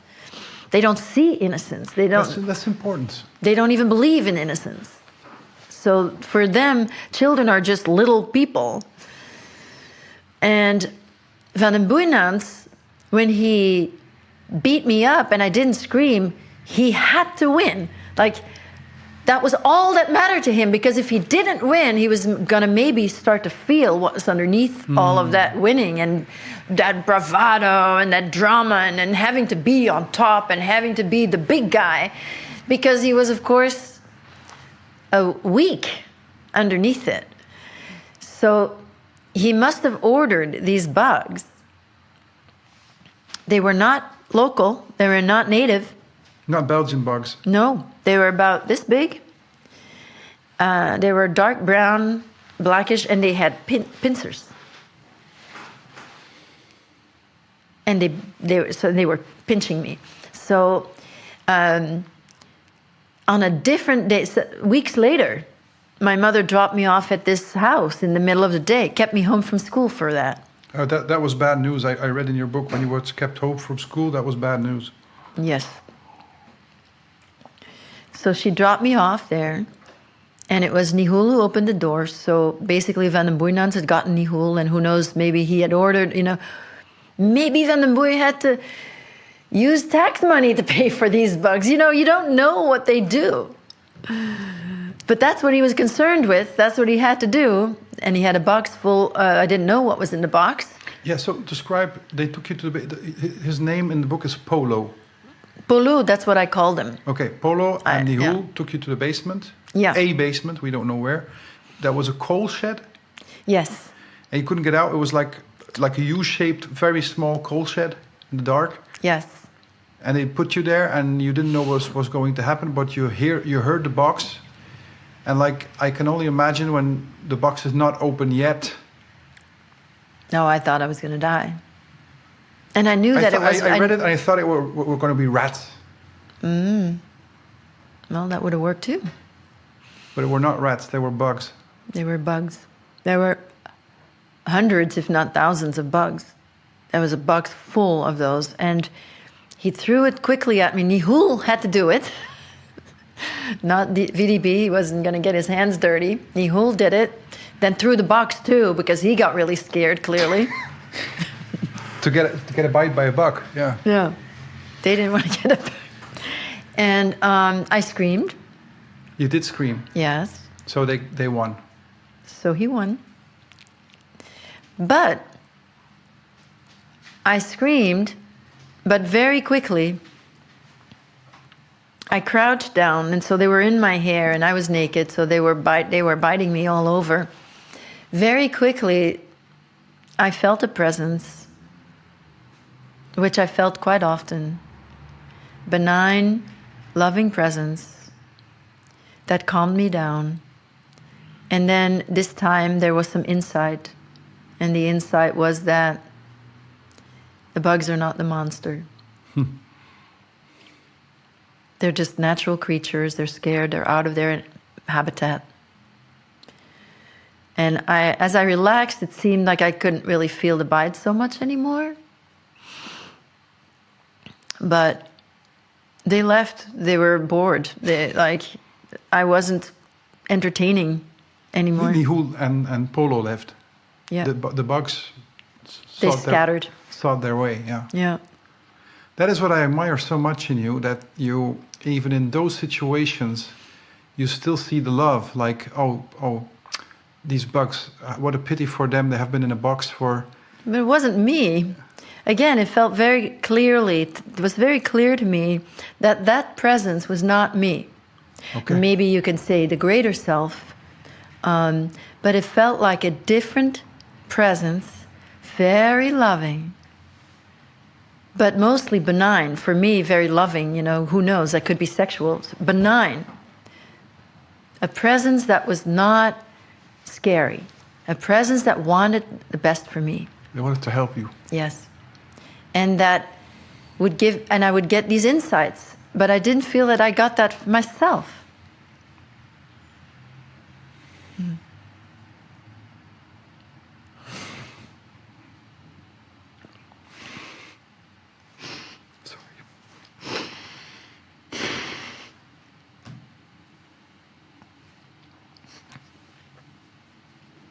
I couldn't have done that. I would have killed him. I would have run to them, kicked him in the balls, and just killed him right away. You don't know. I would have. I think I would have. I don't know. I don't know. The thing is that when you're a child, you're powerless. Are you? Well, I have always... Yeah, you're powerless, physically powerless. They're much bigger than you. So the thing is, it's this situation that I was in, and that many children are in, is this utter powerlessness. In the face of the physical, we're powerless. Okay. But in those situations, more than you think, and I speak with survivors all the time, there is a presence that comes to our aid. There is. Oh, you can never look at something from the outside and know exactly what it is. Because this is the darkest of circumstances, and I cannot tell you I don't know nicer people than these other survivors. Yeah, okay, I can imagine that. But I think, yeah, you can feel physical weakness and be afraid to use the physical force you dispose of. But I don't think that would have been... Let's say that I was 8 years old standing there, living what you have lived. I think it's the psychology. It's they first break you. They first steal your innocence. I think that is where it starts.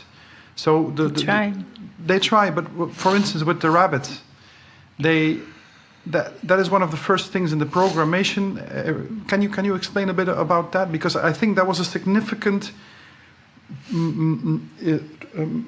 way to try. What they want to rob from you is your innocence, I think, and that's where it starts, doesn't it? Well, that happens the first time you get raped. Yes, and the rabbits, was that before that or after that? Much later. Okay. The first time I was raped was by my mother in infancy. Your mother raped you? Yeah, I mean, it was molestation, yeah. And I had been molested also by another family member. So by an uncle, my mother's brother. So the children that came to the network were usually already sexually abused, and that's when your innocence gets stolen. So that happened with most of us, those children, that happened very early in life.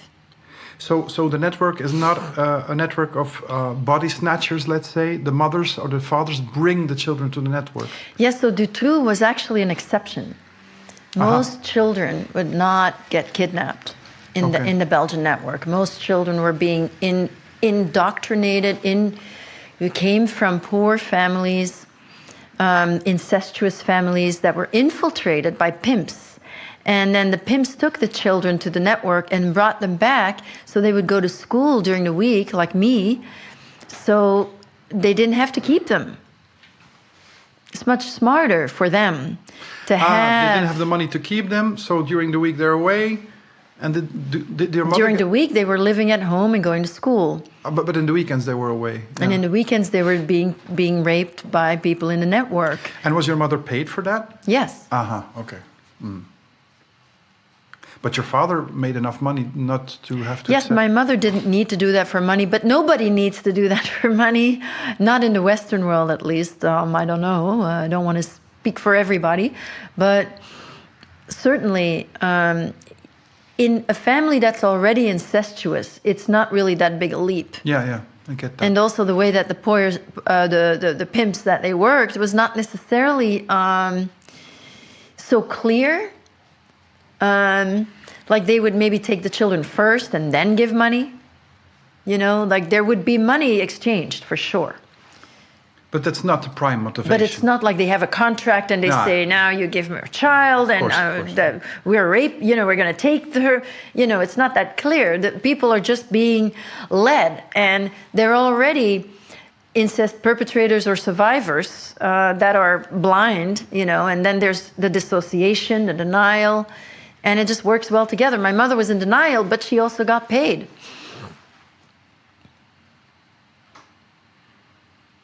Yeah, and another thing that struck me in the book, well, it's very related, and it's that,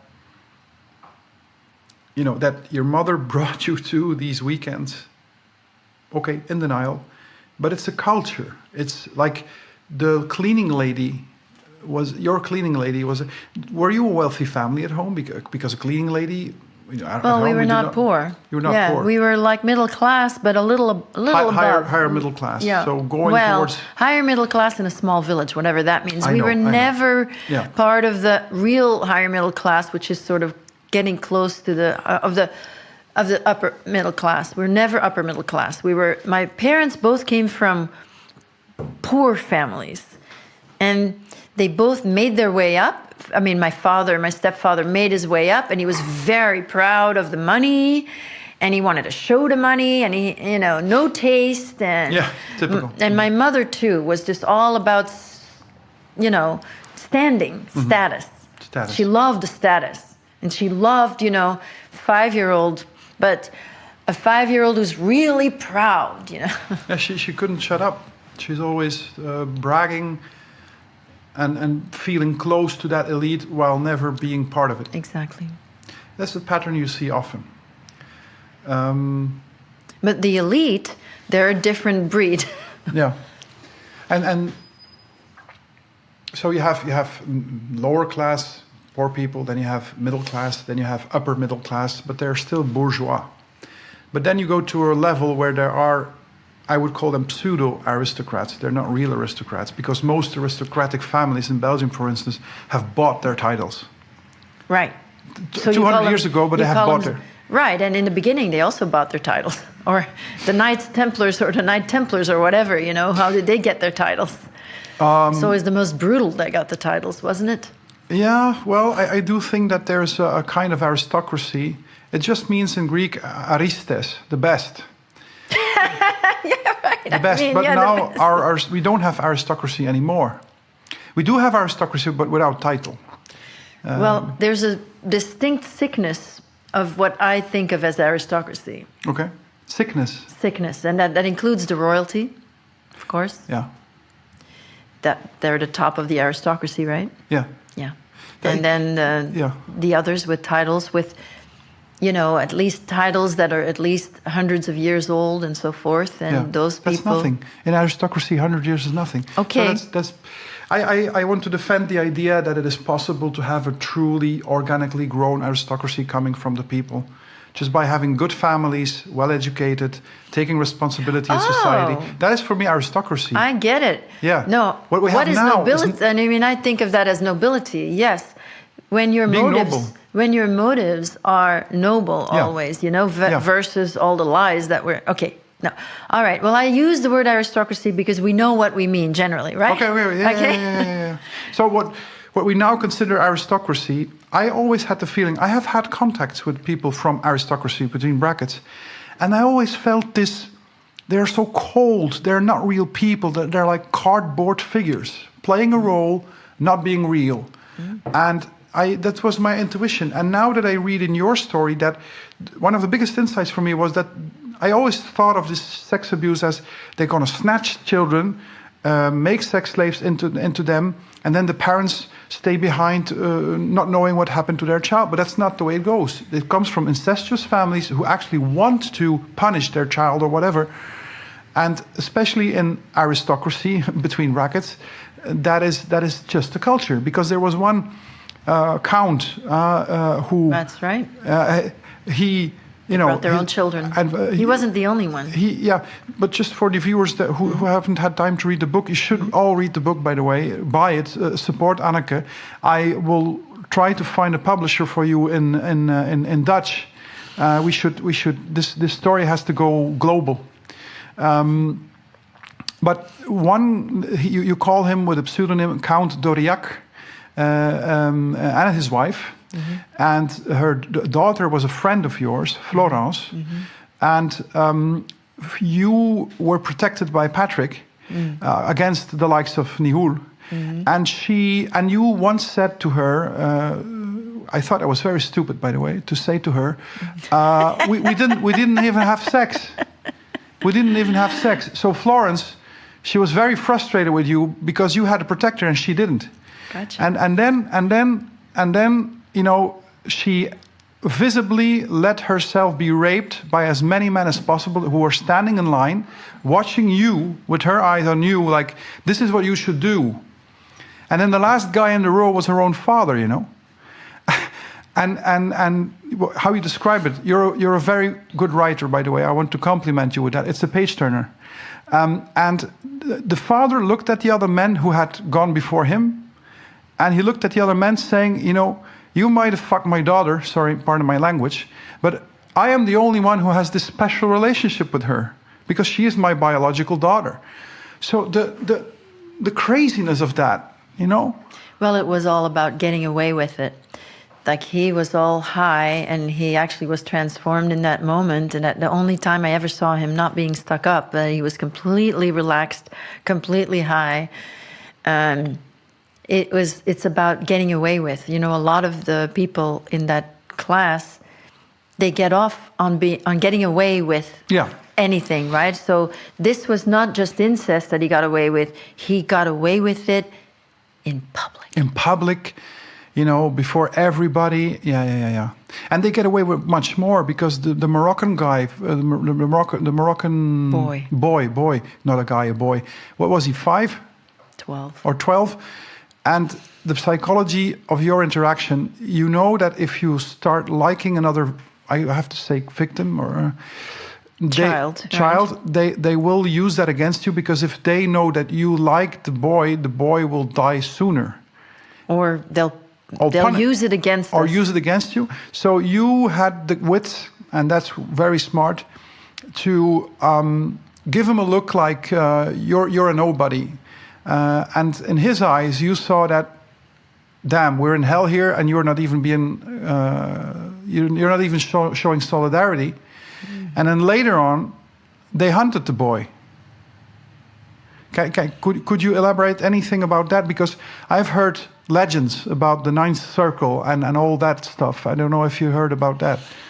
Well, hunts, right? Hunts. Children. Hunting, like hunting just children. Game hunting. Yeah. So I did witness that once. And because I was under Patrick Hamers's protection at that time, that's to say, I don't want to make it sound like I was protected all the time by him, you know. Let's just, like, in brackets, say that he protected me at first before he started the heavy-duty abuse. But at that time, he protected me and took me inside the castle, which is, by the way, the Kattenhof in near Brasschaat, Schravenwezel. And after a very strange night, where Nihul was there, was sort of the middle figure. Only aristocrats came, children that I'd never seen before, immigrant children that I'd never seen before, and this boy was one of them. Imported. Immigrant children. So yeah, but I mean... I don't know if they were imported or not, but at the time there were a lot of immigrant workers here from Morocco. 70s. 70s, yeah. And Turkey. So I don't know if they had been kidnapped. I don't know. They might have been, they clearly came from, immigrant families. Maybe, again, I don't know how they got there. But the only time I saw children of color, personally. And then Patrick took me inside. So there was a very strange situation anyway. There were these aristocrats, only aristocratic men, and then there were these children of color, and they were sitting, and these men were choosing children, but some of these men just left afterwards and left the children there. I didn't know what was going on. It was just very strange. The next morning, I woke up to a gunshot, and indeed, yeah, that 12-year-old boy that I had seen, I saw him running, and it was in the distance, but I recognized him. I saw one hunter only, and then I saw that boy, and I saw him run and get shot and fall. In the back. In the back, and fall, and he just didn't get up anymore. And what did the hunter do? Came to the body or just went away, or? I only saw this body of this boy lying there, expecting he was going to get up, and he just didn't. And then the reaction of Patrick to that, he just lighted a cigarette and... Yep. Didn't care. So that happened in Brasschaat? Yeah, Schravenwezel. Schravenwezel, yes, Antwerp. Yeah. So...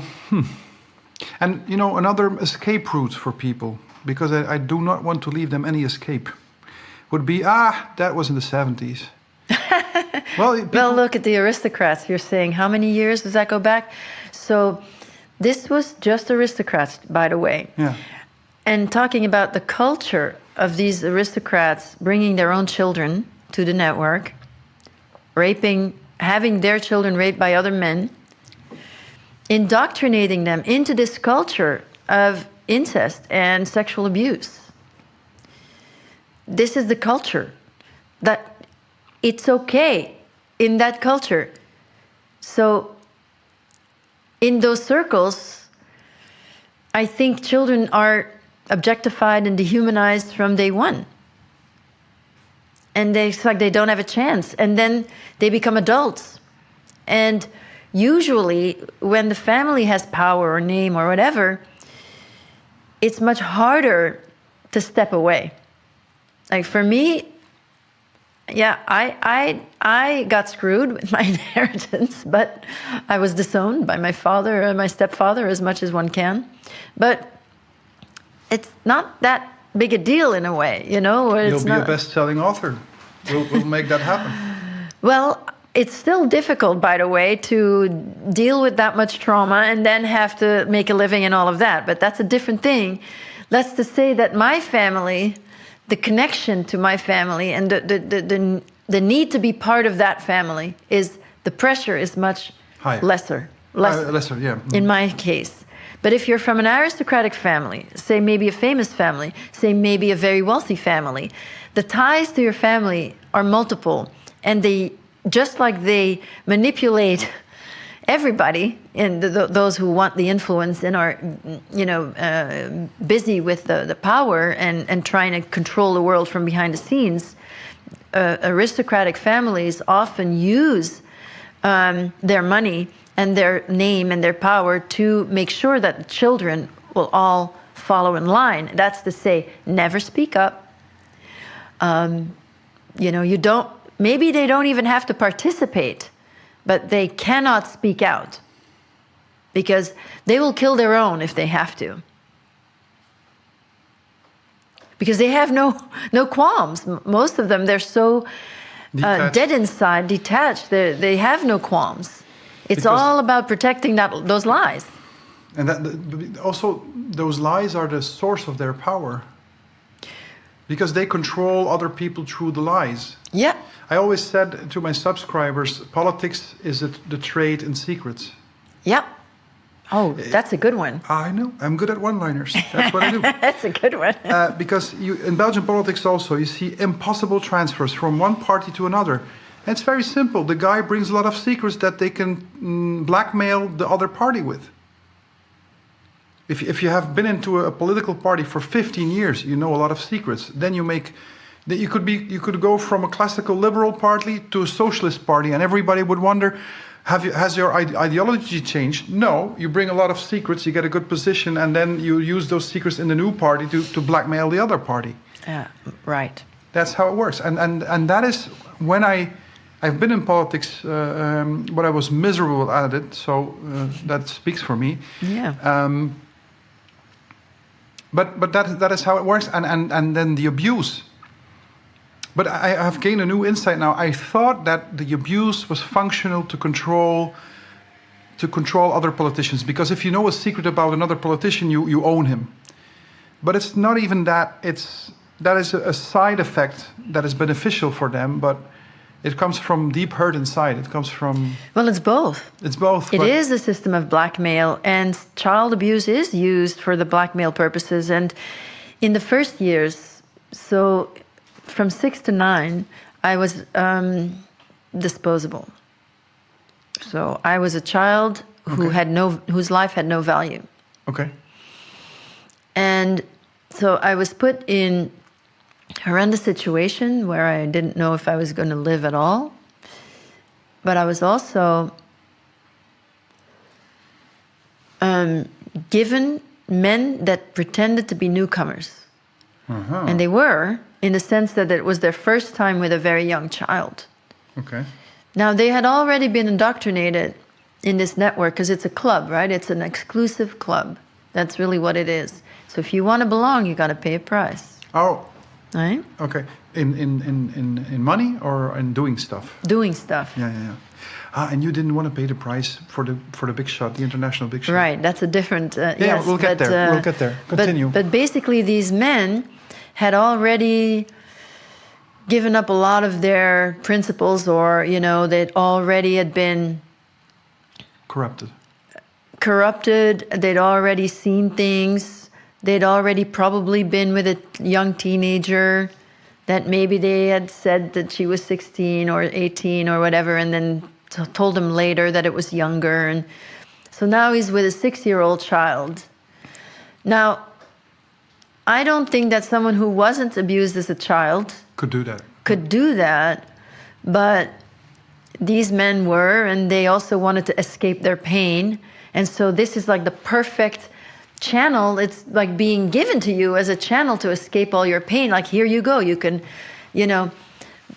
dump it dump your pain and climb at the same time. That I don't understand. Dump your pain. So I abuse another child because I have been abused.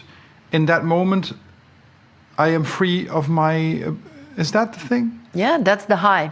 So that's the psychological end of it. There's the blackmail part of it, in the way that this is exploited and used for blackmailing purposes, because these men were secretly being filmed or photographed at the time with me. But I had to make them feel comfortable about it. And they let me know that this was their first time. They were so fragile, poor little man. Yeah. And so there's a blackmailing aspect of it, so that they owned by Van den Boeynants in Belgium. Van den Boeynants was the big shot, owned and big controlled. boss. I thought of opening a nightclub just with prostitutes to trap politicians, so that I could say that they have to lower taxes. I think that's a bad plan. But it's pretty much the same, isn't it? Yes, it wouldn't work though, because it doesn't mean anything anymore, right? That's what I talked about with the desensitization of the public. They wouldn't care, but with children, they do care. With children, hopefully yes. I think they There's will. a lot of pressure, coming at us to normalize pedophilia. Oh yes. From the same people again, but psychologically, the dumping, let's say, is when you've been abused as a child. The moment that you're abused, you're getting this load on you. There's a psychic load a psychic burden that you have to accept. You have no choice. You feel completely powerless. You feel helpless.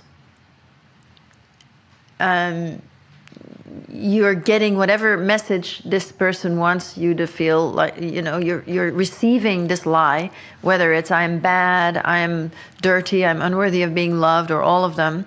You're receiving that message psychically. You're getting shame. You're taking on all this shame because you must deserve it, otherwise it wouldn't happen to you. So that's how children think, and that's natural.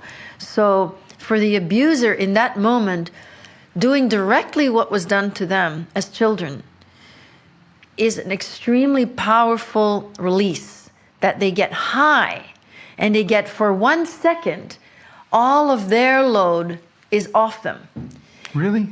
I find that for that moment. It's like any addiction, where you get a relief and a release for a short moment, and you get very, very high. They got very high, and their release was an incredible high, but then, and it's because it's this direct repetition from the position in power.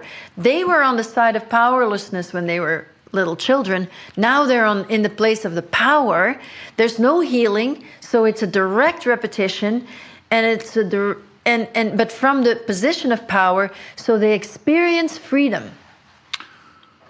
Okay. Freedom from their burden. It's like, okay, I will try to paraphrase it and just say if I'm right or not. So you have this psychic load coming into you as being helpless and filthy and whatever, and this weight is carried for years, and it's like putting a ball underwater, let's say, and the deeper you push it, and then at some point where you can do the opposite, the counterforce, then the ball goes out of the water. Is that a good image? Fantastic. Is that a good image? Love it. Yeah. So, okay, now I understand. Okay. Okay. That makes them patients, actually. If we are very loving.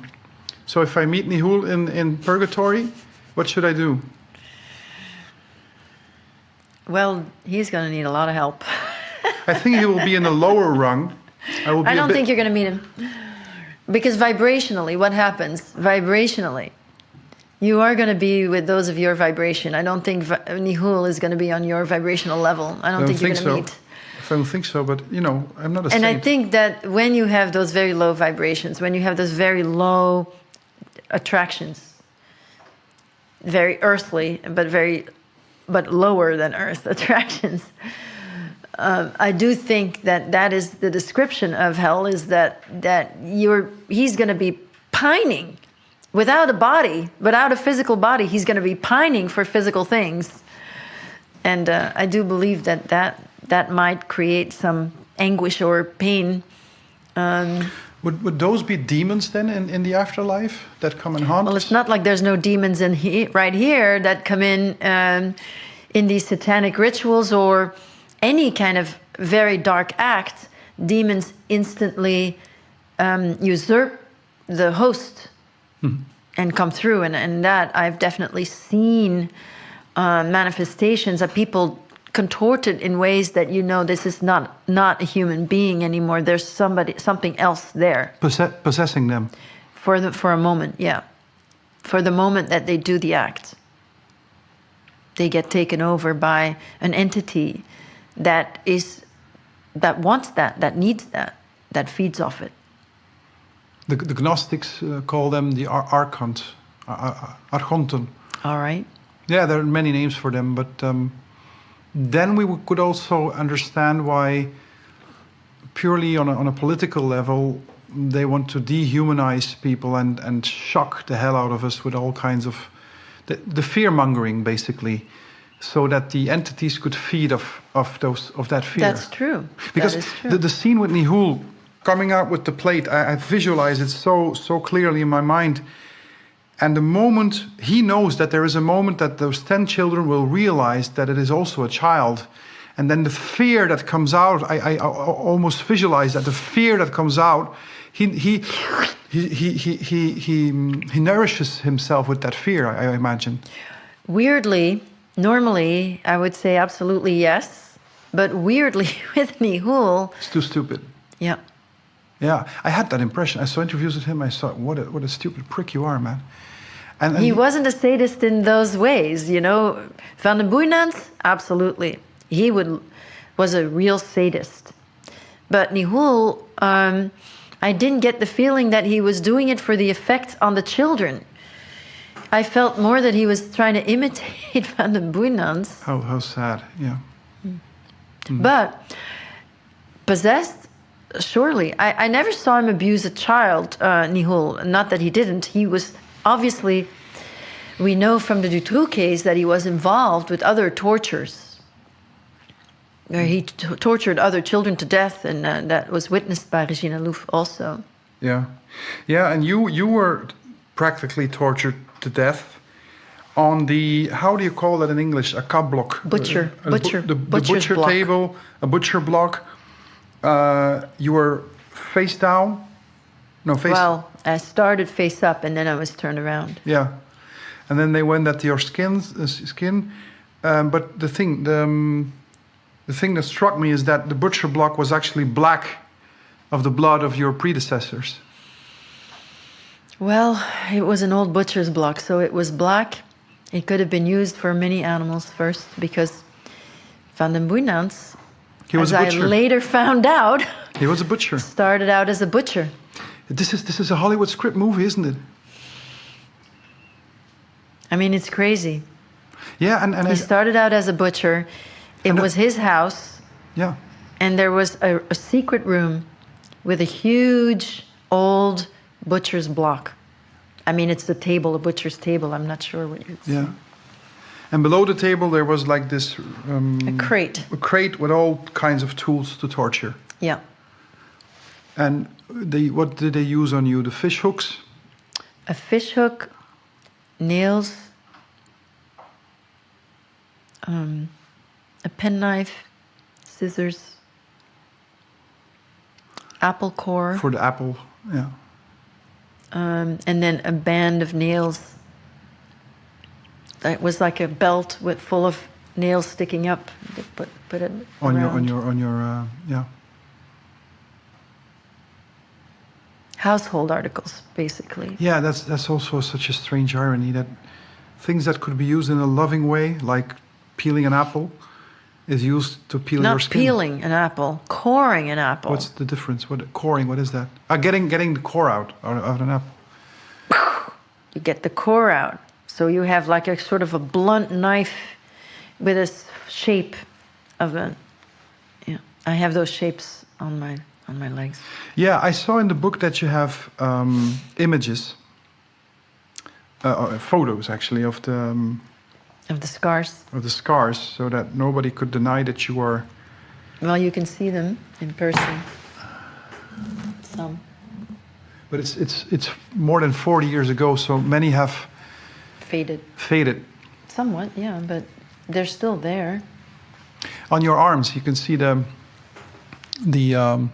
cigarette. I think the cigarette. No, the cigarette burn actually is this. This here is a cigarette burn. It looks like a line, but if I make my arm like this, the way I had it, can you see it? The way I had it, Yeah. the way he twisted my arm, Yeah. then it's a circle. Uh-huh. Yeah, they have to twist your arm to be able to do it. Yeah. Sick fucks, man. It's just, And it's Nihul who led the torture, but he was also indoctrinating other the other children on how to do it. who had to torture me. So this is how they really take your innocence. Like they start by raping you, but then I think as long as you're a victim in a way, you can hold on to your innocence, But then they make you do things. And of course you're a victim being made to do things. Yes, it must be very confusing for the identity also. Well, they make you do things, so they made those children torture me, which was supposed to be to death. And then they make the children kill. They make the children kill. And that's the function of the rabbits, to learn how to kill first.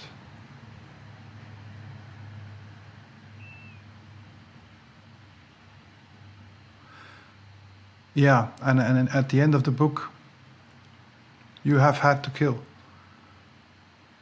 They made you kill. And the training for killing. So when I met the international networker, I was sent to Germany.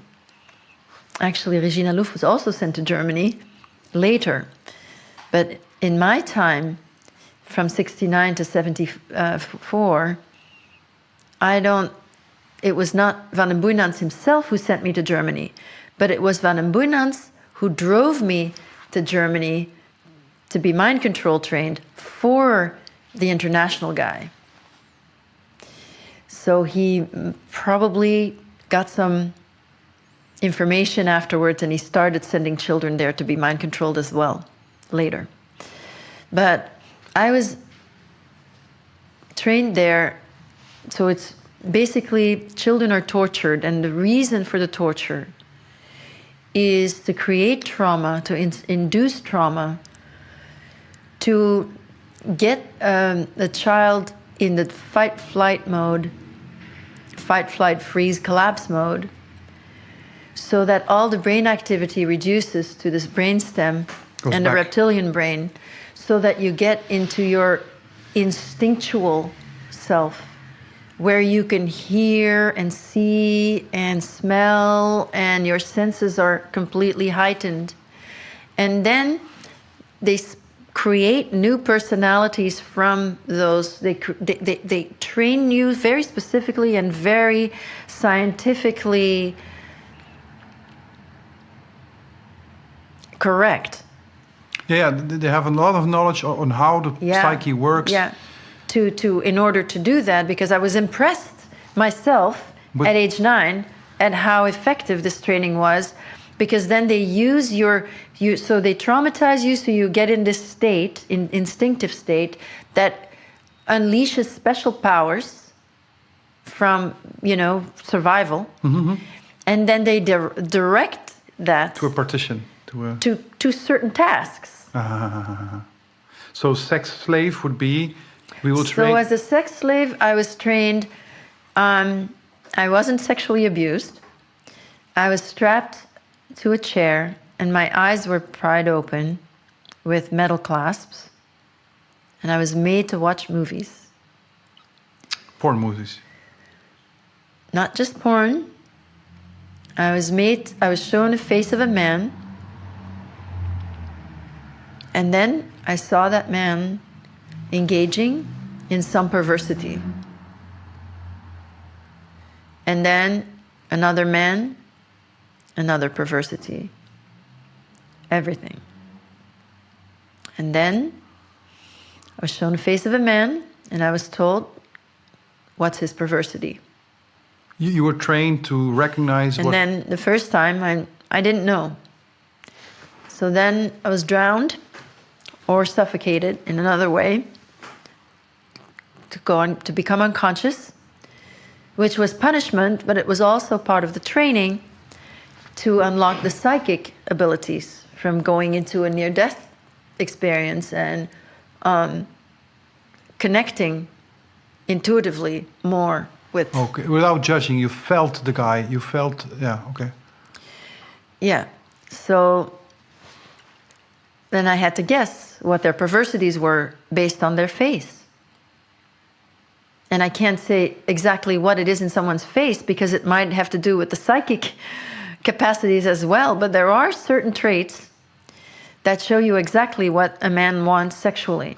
So if someone has a perversity sexually, I often see it, unfortunately.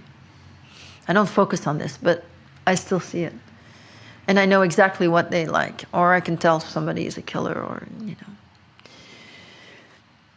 And that was the first week or so that I was forced to watch these films and give those answers and then get punished and everything. And it was incredible to me how quickly I learned to discern what men want sexually. And this is sometimes, apart from what they think they want or say they want, I had to do what they really wanted. Do you see? No. Repeat that. Apart from the men, maybe, if I can tell from somebody's face what they want sexually, if I get this man as a client, as a child sex slave, they might say they want one thing, but I know they really want something else. Yeah. Mm-hmm. Okay. And then the following week, I had to detect men's weaknesses. Same method. And of course, weaknesses is vulnerabilities. So then I had to be able, as a spy, because I was supposed to be a spy for this, international player, mm-hmm. the big shot, yeah. And as a spy, I was also trained the same way to see a man's weakness is really his vulnerability. That's to say, it's his greatest wound.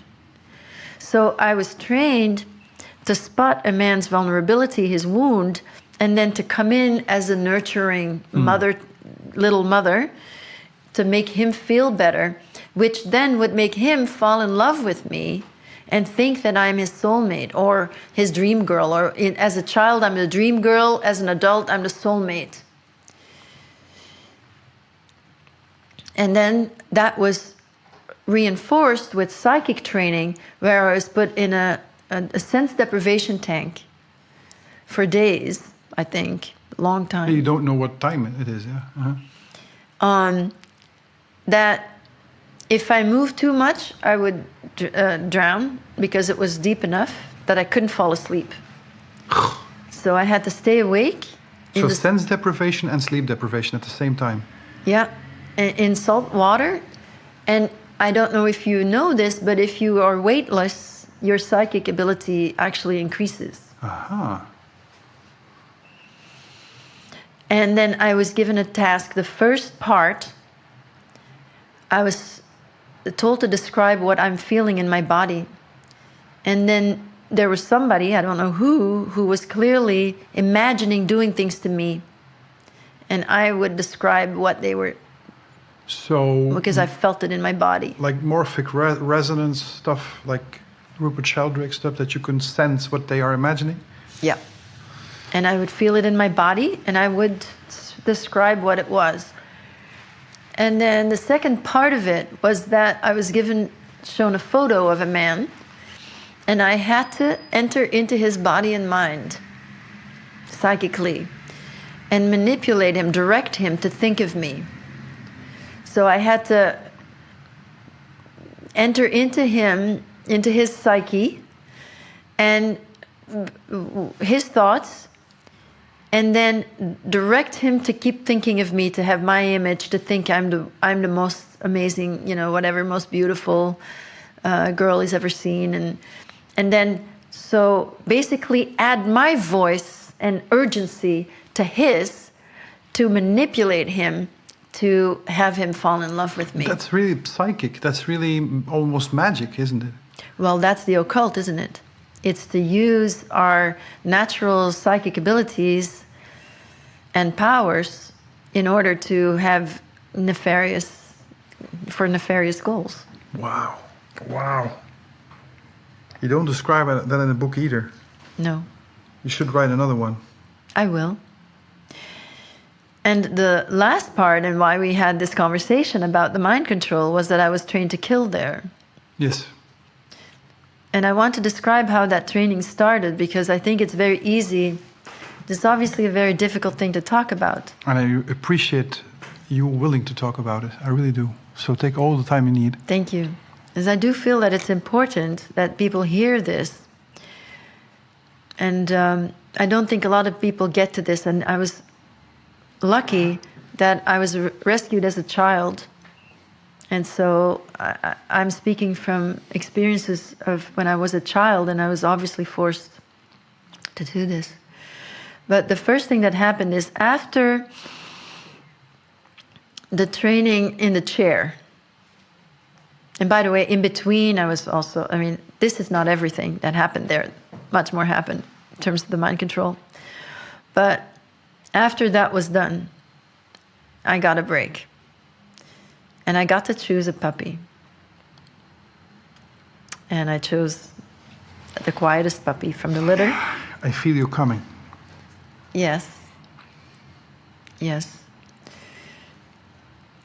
Well, I thought it was a reward. And I chose the quietest puppy, and I was told I made a good choice, and I didn't really understand that comment. And I had this puppy for 2 days with me. After 2 days, I was given a dagger and told to kill it. So I said no. I refused, right?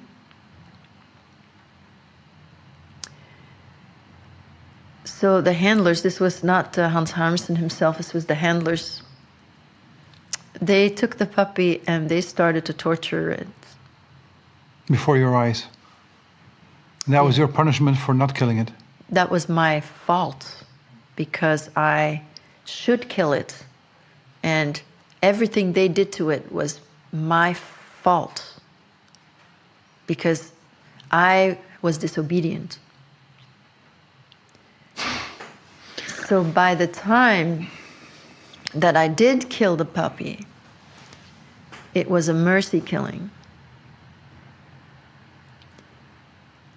And from then on, every killing was a mercy killing. And now I want to say something that I've never said before publicly. Hans Harmsen, who was in charge of this place, was the head of the Planned Parenthood of Pro Familia in Germany. I was made to train on what were basically extremely small babies that were alive.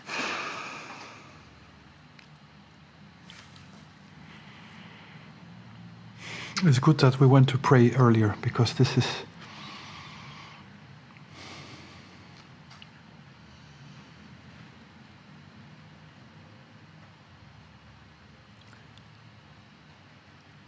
Every killing was a mercy killing. I had to do it. If I don't do it, it'll be worse for the victim. I think you did the right thing. As strange as that may seem. No choice. The best choice given the circumstances. And I was quick because I wanted it to be quick. And then I was told that I was really good at it. And praised for being a good killer.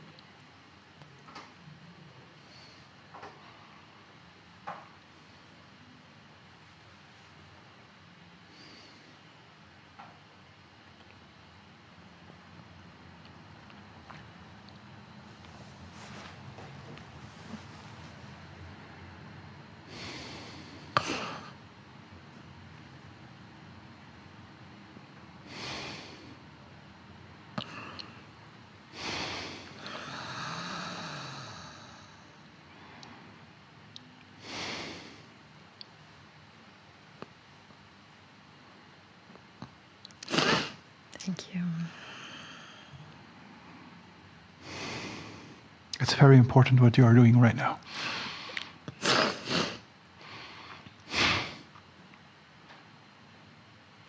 Yes, and I've never named Hans Harmsen before. I think it is significant who he was. Planned Parenthood. Yeah. A euphemism, I would say.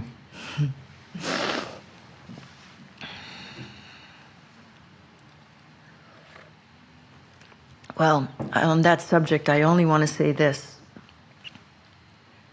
That subject, the one thing no one ever mentions is that when a woman makes that decision, she is not given a release form of what happens to the fetus. And I think it's really important. It doesn't matter what your opinion is. But I think it is really important that women know what happens to their fetus after it's aborted. And what happens? This was the doctor that was in charge of Planned Parenthood. The fetus, the babies that I had to kill, in this case, were probably aborted fetuses. They were alive. They were alive after birth. But that happens. When you have a late abortion, why would it be dead? It's alive inside the mother's stomach. Okay. Now, Yeah. but that's one thing that can happen. But what about everything else that can happen? I have no idea. What organs, harvesting organs? Anything. The mother should know what happens to her baby. She should have the right to take it home or whatever, have a funeral. It's not like, nobody talks about that. I think it's important to talk about. And I think that, maybe it's important that women know if the baby's alive. Of course. I had no idea that. Oh, yeah. For me, abortion is killing the child in the womb, and there are several techniques to do it, and then the parts come out. That is how I always imagined abortions to be. But you are telling me that I have not formed my opinion, obviously, on that. That's all I want to say. Yeah. Really important just to think about that. And, it's a difficult enough decision, but you also should have some control. This is your baby, it's your fetus, whatever you want to call it, but you should know what happens afterwards. And you think that Planned Parenthood is like this network of trafficking, live, aborted? I have no idea. I don't want to utter opinions. Yeah. Because I think I have testimony, first-person testimony. That's important. I don't think my opinion is that important. Okay. I don't know. Yeah, that's wise.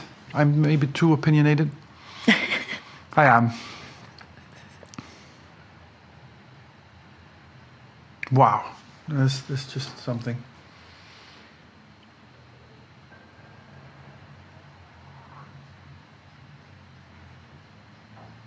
Have we gone over everything? I'm sure we haven't. But well, you talked earlier, and this is again not easy, but you talked about the rabbits, and maybe the audience doesn't know what you were trying to say there. It's a scene from the book. I say scene as if it is a movie, but it's a horror movie actually.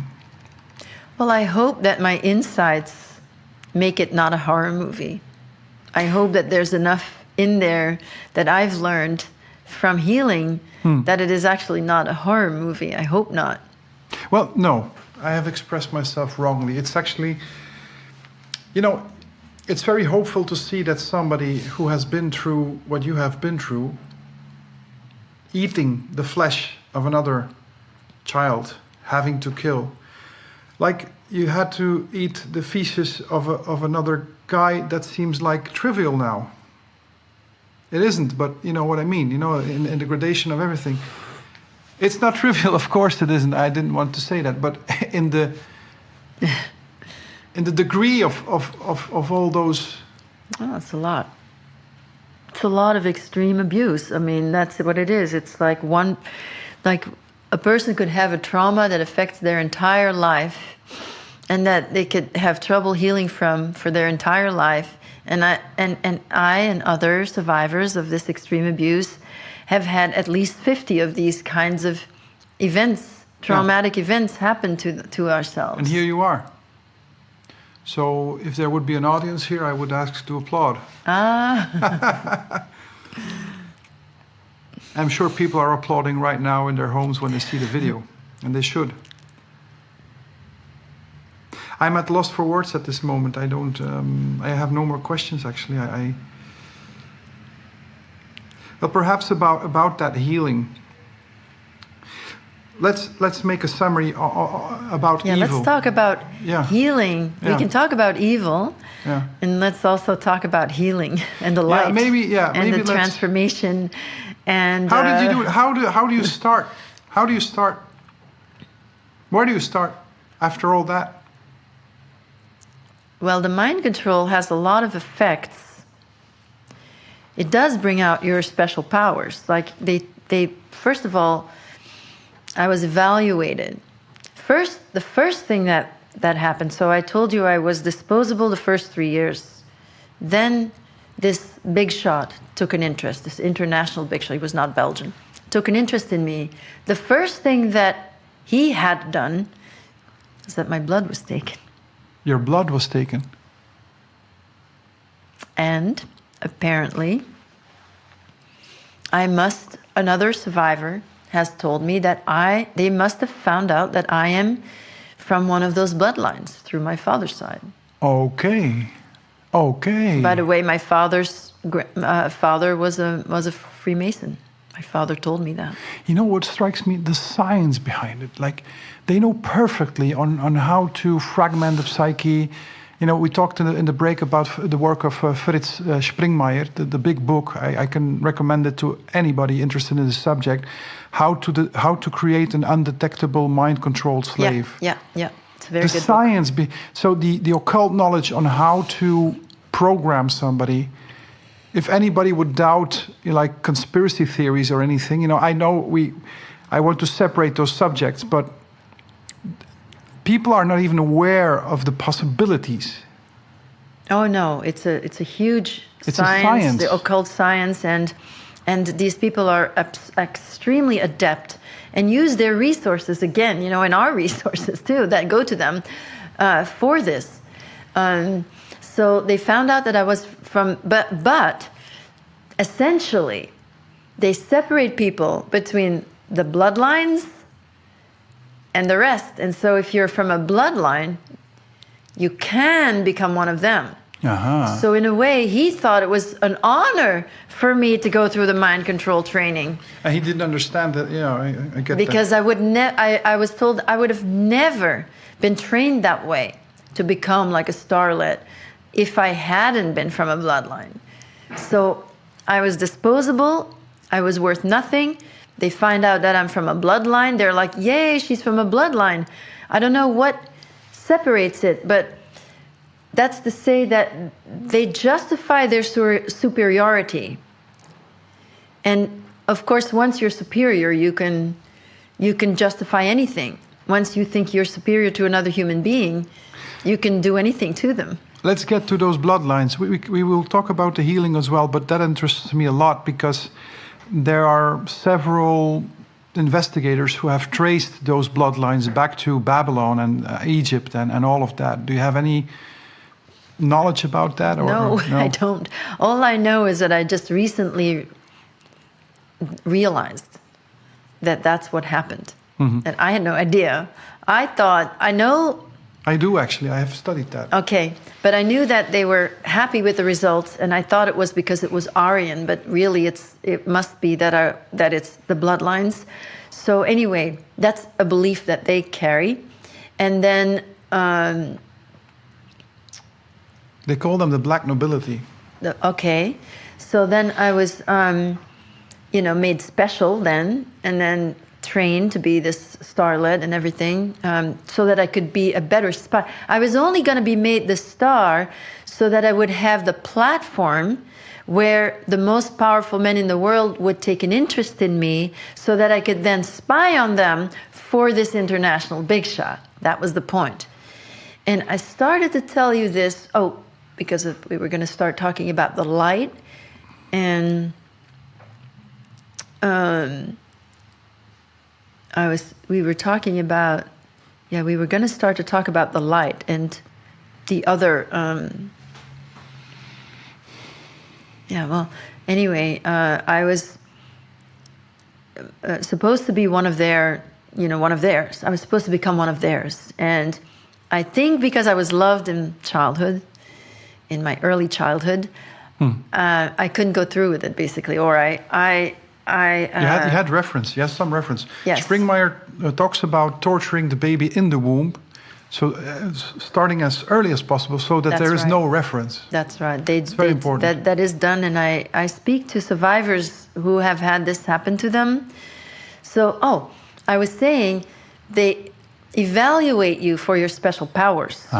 So whatever your talent is, they work with you there. Wow. So the way in which they develop your special powers, so it's occult, because it's using natural talent in order to exploit it. Yeah. They enhance it, but it's all for their nefarious purposes. So they want to create these superhumans, but to be robotic slaves for them. Yeah. And they themselves are the biggest slaves serving Satan. But I want to talk about that later. Satan. Okay, so I was trained based on my natural abilities, and then healing from it. So and then my integrity was still somewhat intact. That I said, no, I'm not going along. I'm not becoming part of your club, even though I had been promised a very nice life. And it was extremely appealing. That's what the devil does, doesn't he? Yes. But at 9 years old, I knew that it wasn't worth it.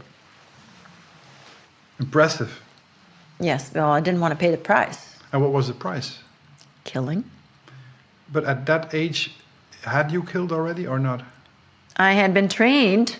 With that was the first thing they did. Yeah. That training. But that didn't end there. I killed. But I had an induction. What was to be my induction? It was a year of training back and forth. I was both taken back to Germany for more stuff. I was also sent to Germany to spend time with a politician there. Weekends, learned German from him. I mean, I already knew a little bit from the place. I was sent to France to have that trainings for several weeks underground with the entourage. That was very strange. I was naked that whole time because I had to learn. I was worshipped and coddled, and sort of, I call it my narcissist training. But I was naked the whole time because I had to learn that my body was not, I was 9, but my body wasn't mine, but I was the lucky owner of it, and to be worshipped as a goddess, or as, you know, as an object. And I had to be comfortable with my body being worshipped like that. So that's why I had to be naked the whole time. And it does, you know, you do get, I mean, it's strange, but 2 weeks being adored and lifted, and photographs and everything, but it was all in good taste. So there was nothing creepy in that sense. They weren't creepy people at all. They were mind control slaves for sure that were going to remain my entourage. And so there was a lot happening in that year, and eventually that was all preparing to be inducted. What is inducted? I don't know the word. Well, so they have the Satanic cult, yes? And at age 9 or 10, you know, it was about a year later, I was supposed to become part of them. And I was married to this big shot. You were married to him? Married, yeah. Where? In some ceremony. Okay, yeah, I get that. Not officially, but... In a satanic ceremony, married to him. And what does that look like, such a ceremony? How do they marry you? Through sex, I guess. Yeah, sex, and, you know, there were a lot of people there. And those people, I've recognized many of them. Wow. They were famous at the time. So they were sort of like 1972. The who's who. The who's who. Yeah, and others who are players on the stage today. Still? Oh, yeah. Yeah. They're well organized. And so the marriage was more of a small part, and then I was going to be inducted. And for that, it was like a week long, or I don't know, very long. I was also, obviously, I belonged to him, right? So I was sleeping with other men. I was famous men. I was reporting what they wanted sexually, or reporting their weakness. I was doing my work. It's not like this was like, but that was going to be my life, the dark side of my life, and then it's a narcissism. The upside of my life was going to be the great comfort, the respect, the famous that was all set up, the yacht, the best apartment in Paris, the best house in the Côte d'Azur. All of it was going to be mine. Material advantages in compensation, and in brackets for your spiritual. Yeah, to slavery. make up for the slavery, also when earth has to become paradise for them, because they have only earth. Yeah. Mm-hmm. And then you have to create paradise on earth, and you have to do it at everyone else's expense. Yeah, that's the great contradiction, that they try to create paradise here and make hell out of this world. Yes, exactly. They actually want to bring hell here. That's my impression. Well, they want to bring it for everybody else while escaping it and getting away with it. That's what they want. That they always want to get away with what they do. So they're trying to create heaven for themselves while they're turning this place into hell. But is it really heaven? Because they must have cognitive dissonance like hell, you know? Yes, they do. And they also think of themselves as good. That's why they say that good is bad. Elaborate on that. I'm very interested in that. Because the first time I realized that evil existed was while reading Ayn Rand. She's a Russian-American philosopher, and she said, the good is hated for being the good, nothing else. Yeah, that is true. Because I don't know that author. I have no great connotation with... doesn't matter. Whether. But the thing is that as a good person, I think I'm a reasonably good person. Sometimes you are confronted with evil, and then you wonder, what have I done wrong? Oh. just as you have had with all that happened to you, and it takes a while before you realize that, you know, like Nietzsche says, the good is a synonym of the strong, and weak people. I have never been duped by a strong person, for instance. Right. There's the weak people who do that, and they hate the strong people. Right. Because they know, or they think. Well, they hate the light. They don't have the light, and they hate it. So they have it, but just imagine that you're born, and you do not only do you not receive love, but the devil is protesting. It's raining like hell. Yeah. But Guy, we are going to keep on talking, man. You can do whatever you want. Well, I think it's perfect. Yeah. Just imagine that not only do you have people around you who do not see your innocence, who project from day one. And with those projections, possibly in the culture, sexual abuse follows. So you never get to enter the first stage of emotional growth. Okay. Mm-hmm. You do not get to enter that.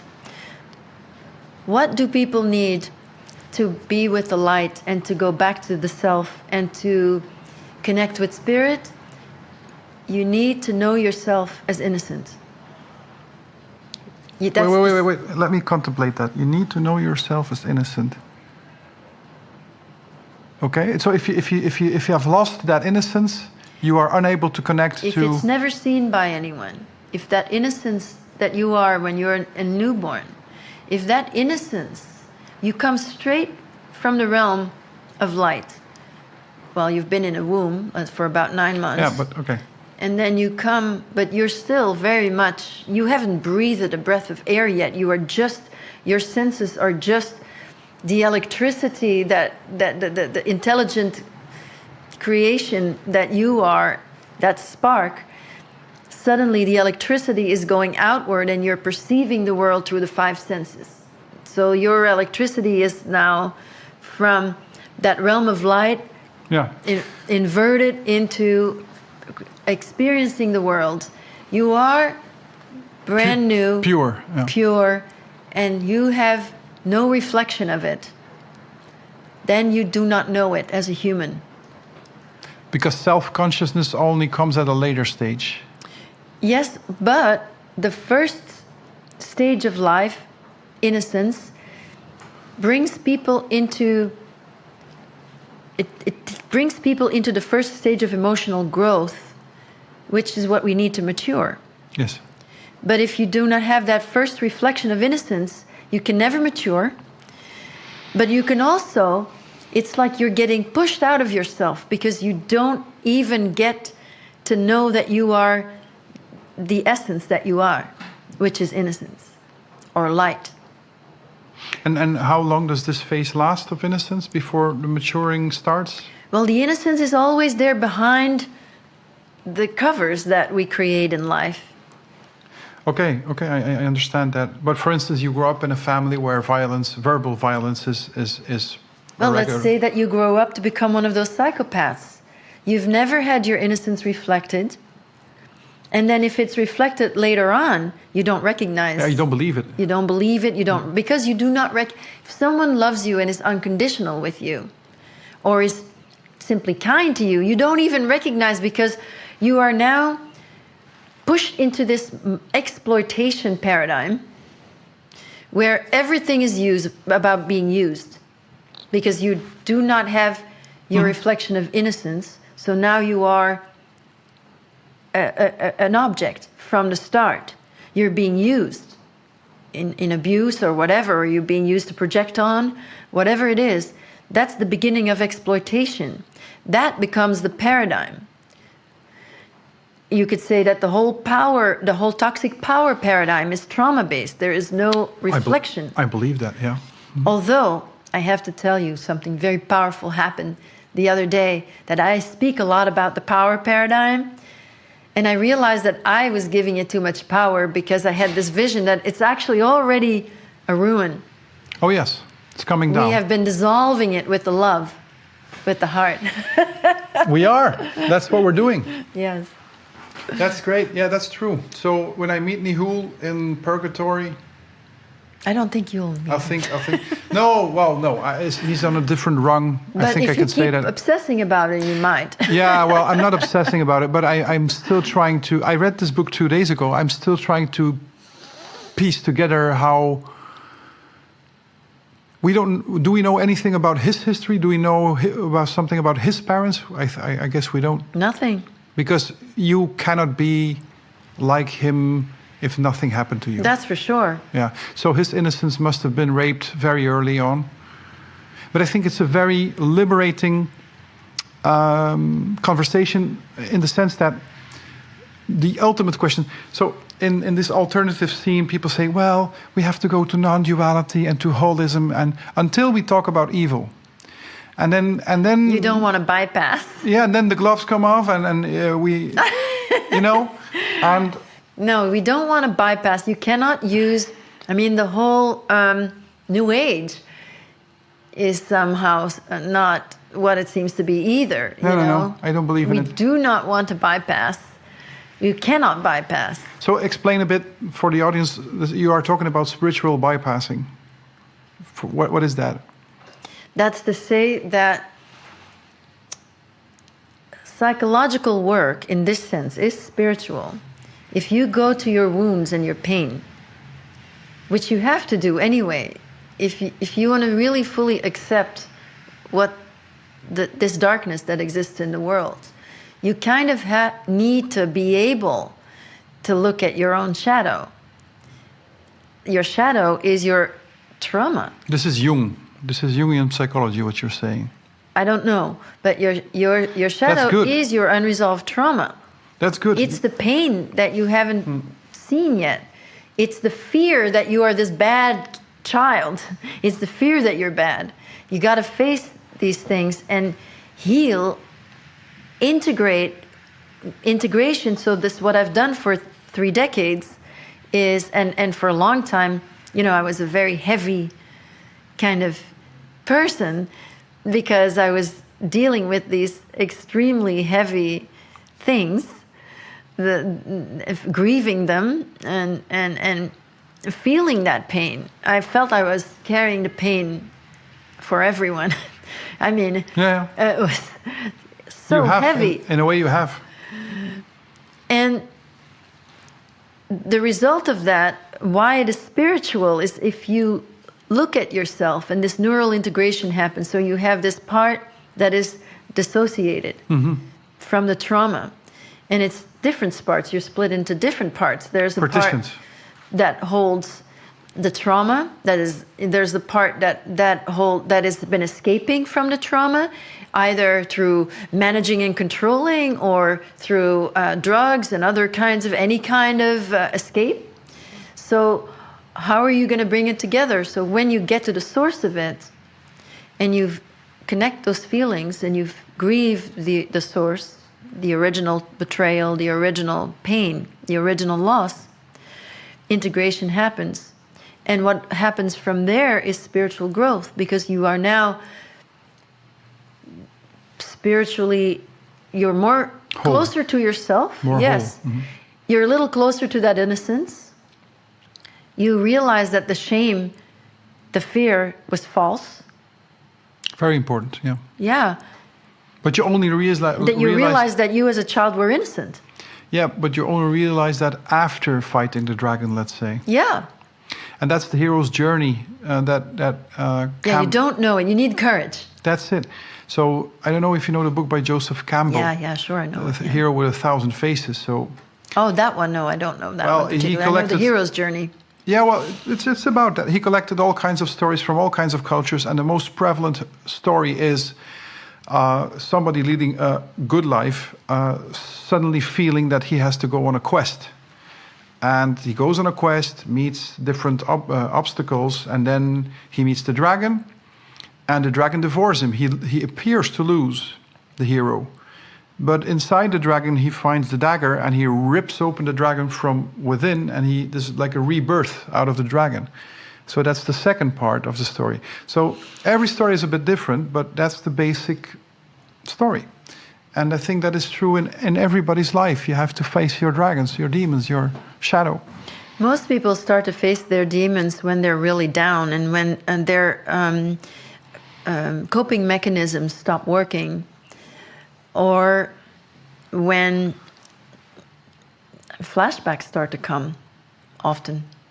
Of things repressed. Yeah. So that's the psyche saying, well, now you're ready to integrate.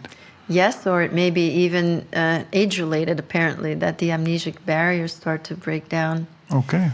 30 seems to be an important age when people start remembering things that have been repressed. So once you have this integration, though, this neural integration, you know that you are innocent. You know that it wasn't your fault. Wow. Now... When did you realize that? What age did you realize that? Well, that goes obviously in many, many stages. But the biggest, I had a huge guilt complex because of the murder. And the last piece of that puzzle fell into place in 2013. Very recent. Well, yes. 9 years ago. And that was the moment I call that the birth of my self-esteem. When I knew I was also ready to speak out publicly, because I knew that I could face attacks now without being attached to praise. Or praise or condemnation. Right. That's good. That's detachment. I wouldn't need the praise, and I would be okay with being attacked. But they go together. Yeah, I get that.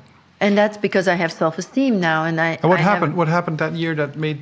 So it was about the killing. It was the last piece of the puzzle that I realized, that made me realize that I never, ever for 1 second wanted to kill. Because, you know, you can get, when you're being made to do things, you have this experience, try to dissociate, I mean, even as an adult, try to say that, you know, there's things that happen to your body, just as when you're being sexually abused. You cannot possibly, as a child especially, but that's why they do it young, but even as an adult, it's very difficult to know the difference between what you really want and what happened to you while you did something, to say that you didn't want it. So it was when I realized that I absolutely never wanted this, fully realized it. Yeah, and now I realize that I said it was the best choice in that situation. That does not imply that I would say that it's a good thing to do, but it's just, if you look at the options you got, the only other option was to kill yourself. Well, I would have happily killed myself, but it wouldn't have worked either. That would have been their win. That would have been a win. I had a lot of suicide programming, and I had a lot of messages to kill myself when I was healing. But I knew somewhere that if I do that, they win. I face a dilemma now. I have to go to the bathroom. Okay. Would you be okay with doing a third part? Yes. David, are you still up for it? Really? Okay, let's do that. It should, I don't want to take too much of your time, but we're really rolling well, and I think it's like. I think it needs to be this long, frankly, and I'm really grateful that you're taking all this time and that you're staying and that you're good with hosting. These are not subjects that we're a team. You can't do that in 1 hour or two. It's so good. It's so good. I'm learning so much also, and you thank me. I have to thank you. I have to. For all the courage you're showing and all the, my God, this is a world-class interview.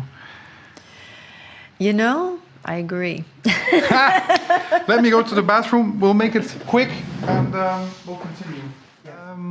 Okay, Anneke, we have arrived at part 3.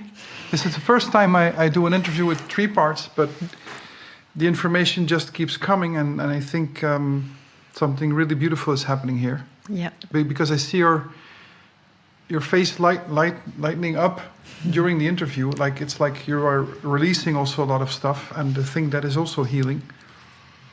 Well, it's healing in that sense that the dynamic between us, there's room for everything, and so it is healing. Yeah, it's healing for me, and I mean it goes 2 ways, I think, but It's very healing, and it feels like Spirit is behind us, behind me, very, very strongly. I'm absolutely sure that the Holy Spirit is here. Mm-hmm. I'm positively sure. I feel it. And that releases the joy, you know. Yeah. I'm absolutely sure. And I told you during the break that I wanted to talk about evil. Yes. And you told me many weeks ago, and from the beginning you said, I want to talk about evil. Because this podcast is about the belief systems of people. And I have a lot of Catholic friends who see the devil as an almost physically existing person. So not a force or something abstract, but a person. And although they say that evil is the absence of good, what I feel a lot in their being is a strong dualism, condemning the devil. Another kind of bypass, then. Well, I have had intensive discussions in my very close proximity, but I see the devil. My basic question is actually, what is the genesis of evil? The official Catholic story, and I'm talking from a Catholic point of view because I was raised Catholic, not very heavily or strongly, but the idea is that the most magnificent angel, which was Lucifer, the smartest, the most beautiful, riled against God, wanted to be God, and then God pushed him out of the skies, out of the heavens. That's what they say. Okay. Now, I have been searched in vain for the conversation between God and the devil. Because if God is all loving, he should at least have a conversation with the devil that is riling against him and ask him, poor devil, why are you coming against me? There's no record of any conversation about that. So I think it's quite irrational for God to have evicted the devil. And maybe that's why the devil wants to inflict harm as much as possible to notice me. I have not been seen. Is that a crazy hypothesis, or does that ring a bell? Or well, it seems to diminish both God and the devil to me. Okay. Know? That in India, the God as the absolute is called anima.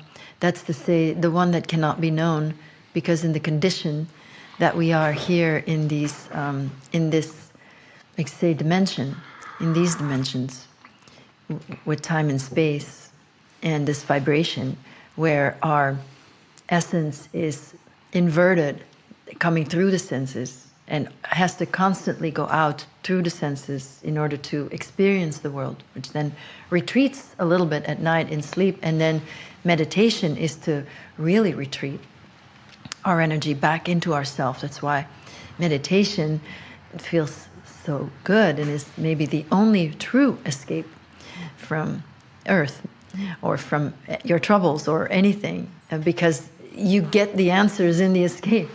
You get what you need in the escape. But why would it be diminishing God and both God? Yeah, and so God is not known. So it's unknowable. Unknowable in our state. And I think a lot of us end up anthropologizing God a lot, and the devil as well. And I think if you say God is love, you have it. If you say God is truth, you have it. Very simply. I think God is simple, and God is one. And I think we are all God, and I think God is in everything. Whoa, not too fast. We are all God, I don't agree. God is in all of us, let's say it that way. Because that's what the Satanists believe. That No. No. Not like the ego, we are God. No. Yeah. Wrong. God is in us. Okay. And when I was also raised Catholic, so yeah, I was an atheist for quite a while, because my trauma had rendered me, so stupefied, if you will, and emotionally numb, that I could not possibly believe that there was any good, benign force, because I had pushed everything away, including the the beautiful experiences, the spiritual experiences that I had in childhood, including a big near-death experience where I was on the other side of the ether consciously and having this beautiful experience of what it's like, this glimpse of enlightenment. Really? Yeah. Talk to me about that. I had something similar, but to being to the other side. Can I first say what I felt? Yeah. In 2013, I think that was the worst year of my life. Nothing compared to your life, of course, but my father got breast cancer. My brother was divorcing. My girlfriend had left me. I had no job. I was, through my savings, I did not know what to do, and any project I started failed. I had 9 different projects, nothing made money, and I was not sleeping anymore. So I went to bed at 2 o'clock, lay awake for 2 hours, and I got up at 4, and I thought I was the king of the hill, and I was impervious to, I didn't have to sleep anymore. And then in the summer of 2013, I completely crashed. And I sat on my bed, and all of a sudden the room started to all the material objects started to tremble. And I think that in the depths of your despair, there's your pineal gland is spouting DMT into you or something like that. Mm-hmm. That's my theory. I don't know. In any case, for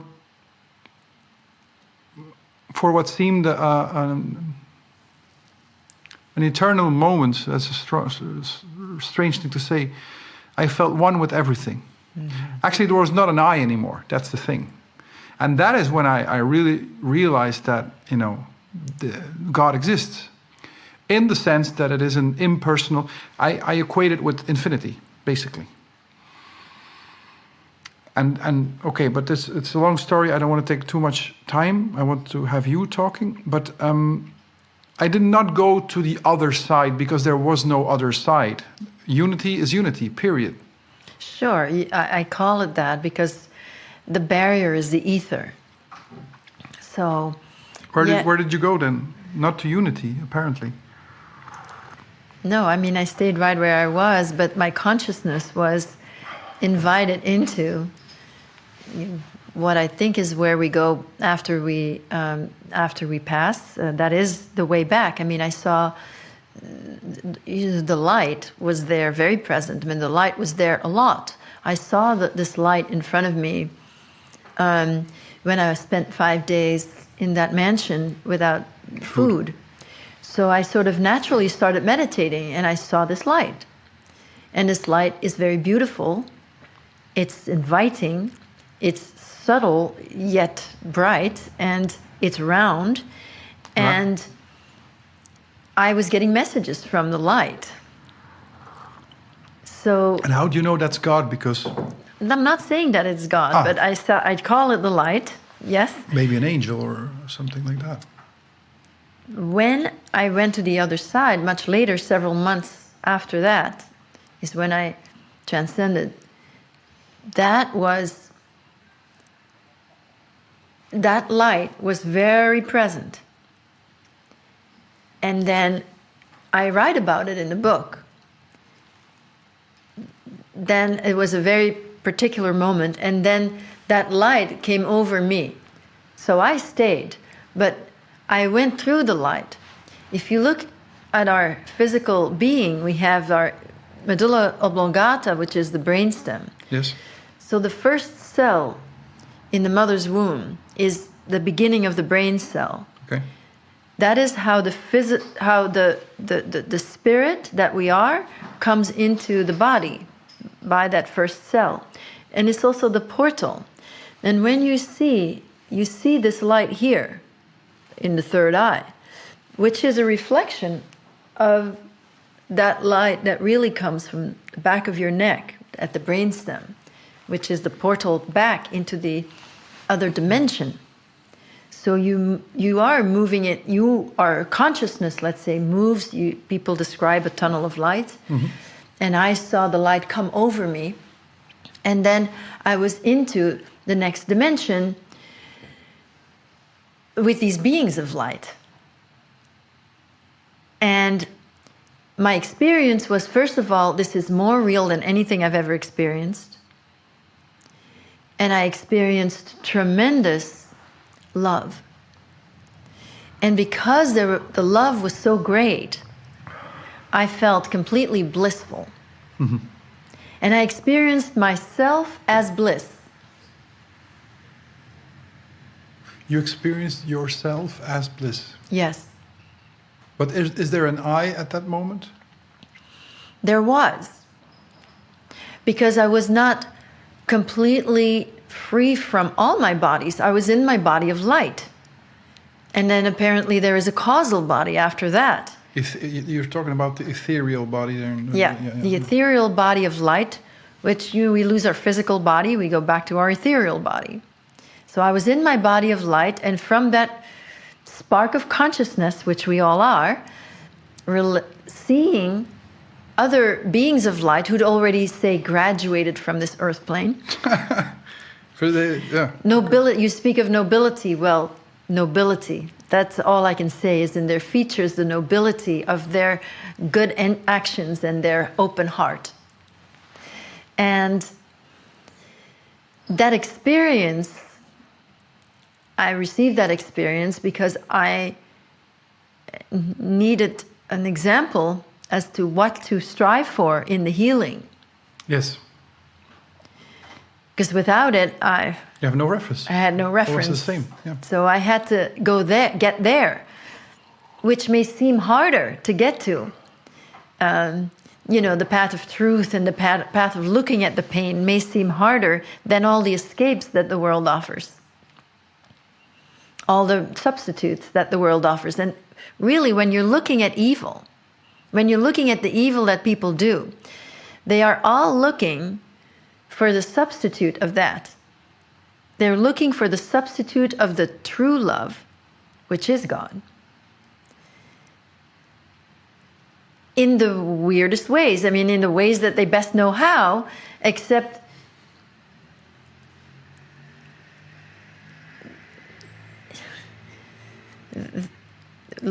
looking, a man who rapes a child, it might be hard to believe that that man is actually looking for love. But as the child who was raped by these men, I know that they were. Because I know that they brought this most vulnerable part in themselves to me, which was safe to them. That's to say, the part that was not loved. That's the most vulnerable part. Yeah. So when somebody's showing aggression, they're showing vulnerability then, or not? When someone is showing aggression, they are externalizing their own fears.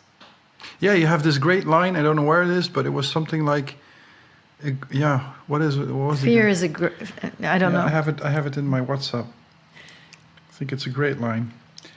One moment. Anneke.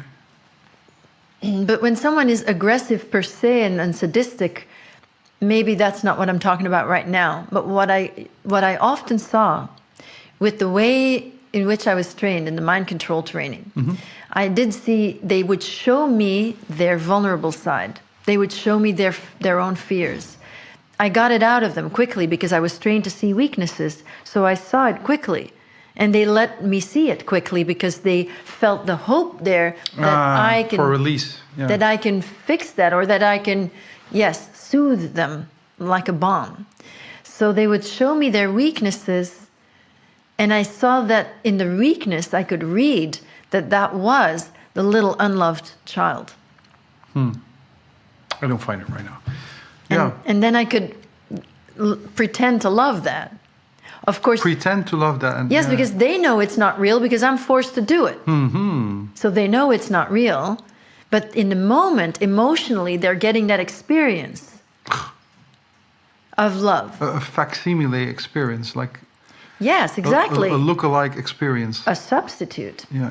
A substitute for the real thing, for which you need courage first. Which they lack. Yes.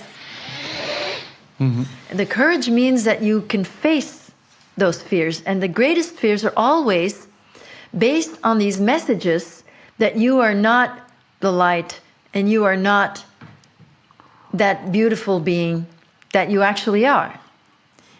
If you fear that those are true, you can become a psychopath, you can become a narcissist, you can do all sorts of things to repress that fear. Because psychopaths, is like they don't even feel that fear anymore, but they have it, and everything they do comes from fear. So actually that is, so projection is one big psychological thing, and the other one would be compensation. Seeking love in all the wrong places. I mean, seeking a substitute for love through all their addictions. Yeah. Or through substituting spiritual for material things, substituting love through rape, substituting release from fear through violence.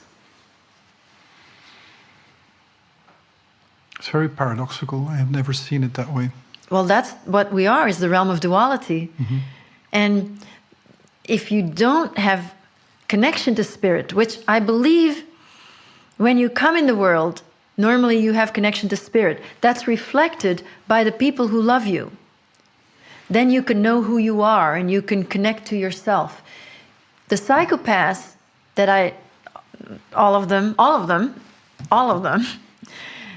they didn't have that ability to even go back. They had no human idea of self, which is spiritual, which is beyond the physical. Yeah.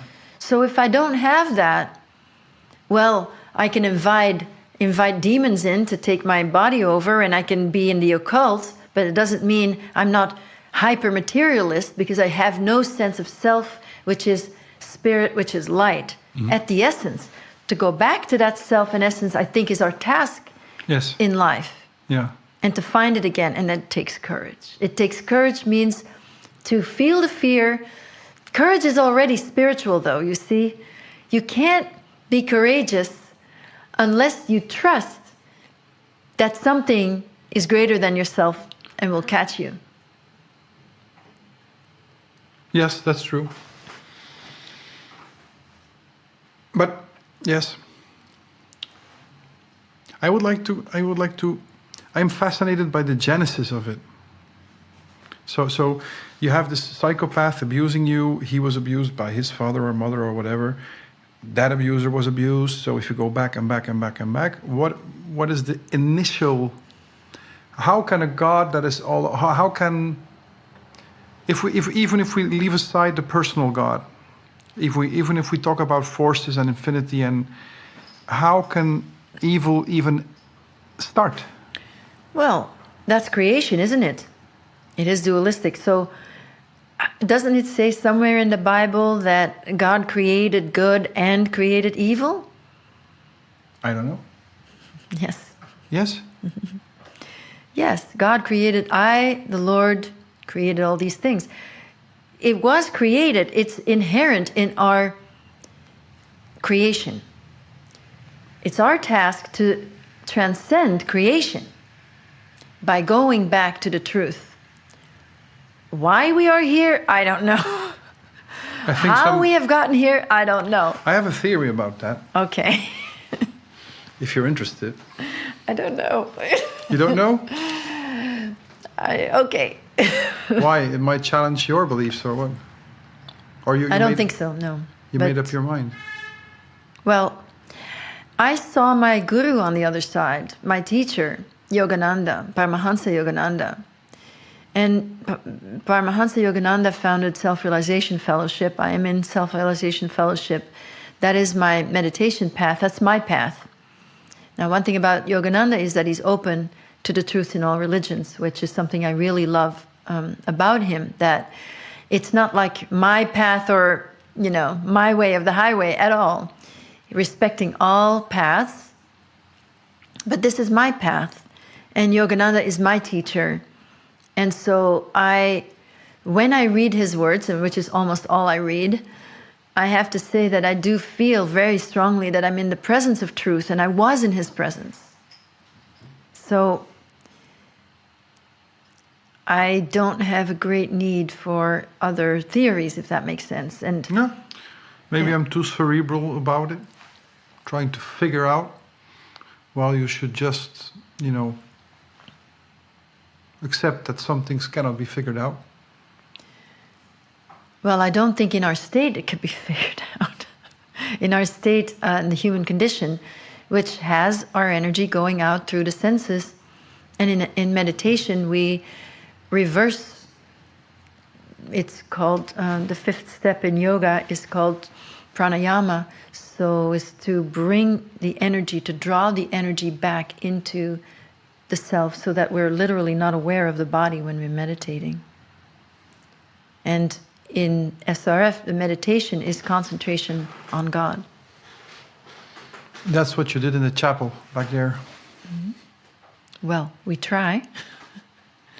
But when you meditate a lot and when you keep healing, healing is spiritual, because when you integrate, there's magic to it. Like I do the work, and then there's a spiritual component to it that is the magical, that I don't know when I'm going to transform, but suddenly I have this inner message that I'm good now, that this is over, that I'm there, or that everything's going to be all right. Or in my, say, I suffered a lot. And I suffered because I was feeling the feelings that had been repressed, that I had to repress to survive. Yes, and then they come out later, and then you feel them again. And then I feel them again. But now, I still have memories, I still have flashbacks. And of course, in the beginning, when I have a flashback, I don't necessarily believe that it's real. I have to test it to make sure that it's something that I'm not imagining. How do you test that? Well, I sit with it first, and then usually what starts to happen is, it's like, well, if that is true, then it would explain why blah, blah, blah, blah, blah. Yeah, okay. Mm-hmm. Abduction is called, yeah. And then after a while, it clearly explains so much. So now I'm rationally with it. And then it's not necessarily chronologically like that. It can come from the body first, but then there may be a body component to it, and then there's definitely the feelings. Once I feel the feelings, then I know it's real, because then I've experienced that. Then the experience is mine, and is integrated, and it's getting integrated. And as I'm feeling that grief that has been repressed and it's connected to its source, I'm also growing in wisdom, because now that child part has grown up and has had a loving reflection that it didn't have in childhood. Now I'm one, and I'm more empathic towards others. I'm more able to love. I'm more whole, but I'm more connected to myself as spirit. I'm less egoic, because it's the young parts in ourselves that make ourselves egotistical. The ones that haven't been seen or heard, they're the ones that are making trouble for us. But then we look at them lovingly, we find them as our own self-adult, lovingly looking at those parts that are too ashamed or whatever it is, and embrace them. I have nothing to add. I fully agree. But I'm still not satisfied with your take on the Genesis. You say creation involves duality. And of course, on a purely physical level, you have matter and space. And so that is already duality. Maybe I don't know what you mean. Maybe I'm not that clear. I try to track, if you track back the deeds that have been done to you, look at the parents of the people who did that to you. Yeah. They have abused their children. The fact that they abuse their children means that they have been abused. So there's... So where does it end? Where does it go up? Okay. Back to the first well, cell now I'll the share a seed? belief with you. I could. That's why we're here. Okay. So the guru of my guru, Swami Sri Yukteswar, has written a little book called The Holy Science, in which he draws the connection to Christianity and Hinduism, by the way, through the scriptures. Okay. Yes, and it's it explains how the physical manifestation of our creation comes into being from the One. Okay. And how does it happen? Well, I can't summarize that. That's a bit much. That's a bit much. I can't summarize that book. But what I can do is that in the preface, he's an astrologer, and he and Hindu philosophy talks about yugas, and yugas are time frames, and he says that they are wrongly calculated, and he says that the real cycle. So the yugas means that our solar system, which has its dual, which has a dual star, moves either towards or away from, in the universe, moves towards or away from a magnetic seat in the universe that defines our virtue. Virtue? Yes. Okay. And if we move closer toward it, man becomes more virtuous, light, more aware, more one. But it's always a duality, so there's still war even in the height of the Golden Age. And then we move away from it to the Dark Ages. So the Dark Ages is called Kali Yuga, and is a time when it's furthest away from that magnetic seat, when man can only comprehend matter. And that's to say the Middle Ages and before the Middle Ages. And Christ came right before to lead man into these dark times, according to this, to help mankind going into these dark times. And you had saints at all ages, but they would flog themselves because they didn't have anything. They didn't have awareness of finer, of subtler energies. But then we've already moved into the next yuga, which is called the Dwapara Yuga. And that started in about 1800s, and right in 1700 electricity was discovered. And of course, what we have now, supposedly, is we are in the beginning of this Dwapara Yuga.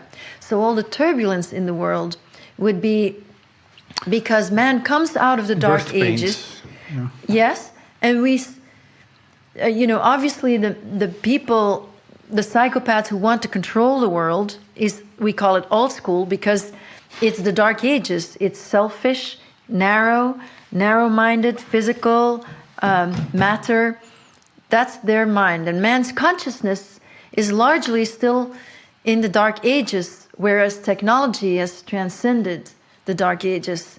We are discovering the finer energies, but at this time they're still all being exploited to be used for dark purposes. So man's motives have to change, and that is happening. And as I say, I see only light because people can listen to me, people want to know the truth increasingly. And as I said, younger people are much more filled with light. Yeah, I fully agree, and I have come to think of newborns as coming from the future. We think in causal terms, cause and effect. But the Greeks knew four forms of causality. And one of them was teleology, not theology, but teleology. And that comes from telos, and telos means goal. And so if you read Plotinus, I don't know how you say Plotinus in English, it's Plotinus in Dutch. And we come from unity. Unity got lost, we don't know how, but we shattered like in all bits and pieces. And now we are trying to refine that unity. And we can only do that by transcending duality. That's actually the same what you are saying. Yes. So I agree that in every culture and religion there is a core of truth that is expressed in different cultural ways. And actually that is the goal of Epoché, to show people that we should postpone judgment on the metaphors other people use. Yeah. I think it would be a better world if we could just translate the metaphors into our own language without thinking of them as different. Yes, and focus on the essence rather than the physical expression of it, but rather focus on the essence. That is to say, to go within. I think the essence is invisible. Exactly, go within. Yeah. So in Christian terms, that would be the kingdom of God lies within. Absolutely. Okay, let's talk about that, because as I told you, I have a lot of contacts with Catholics, and to them it's prayer, and it's a fixed form of prayer. Yes, prayer is wonderful, but prayer always is sending outward. Whereas meditation, you could say that prayer could be talking to God, and meditation is listening to God. And there's this really beautiful story that I like where, oh gosh, I'm going to get this wrong, am I? Oh yes, somebody said, shh, I'm listening to God. Somebody said, what is he saying? And the person answered, he's listening to me.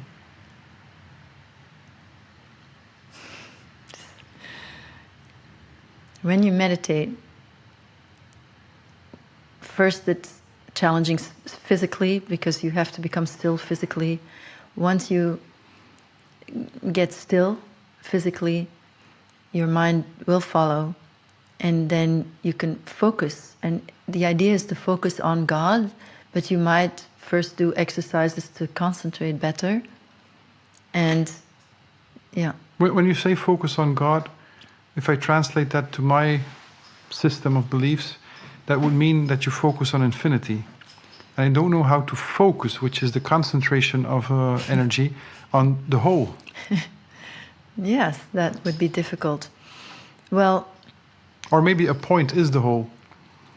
Well, yes, the practice of focusing certainly helps with the stillness. You could just practice focusing, lifting your gaze slightly.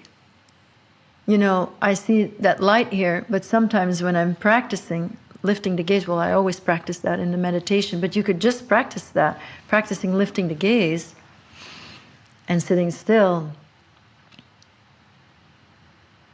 And you'll instantly feel rather still if you do it, because when you lift your gaze, you're actually putting your consciousness in the right place. I'm fascinated by how is it possible that having lived through all you have lived through, that you're talking here now with such ease about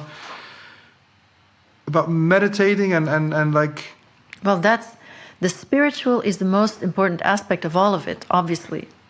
I needed to go through this experience. Let us enter into that. There's this theory I detest, and it is the theory that whatever happens to us in our life is what our soul wanted to experience. I don't know. It could be facile to say that. I don't want to sound like it's facile.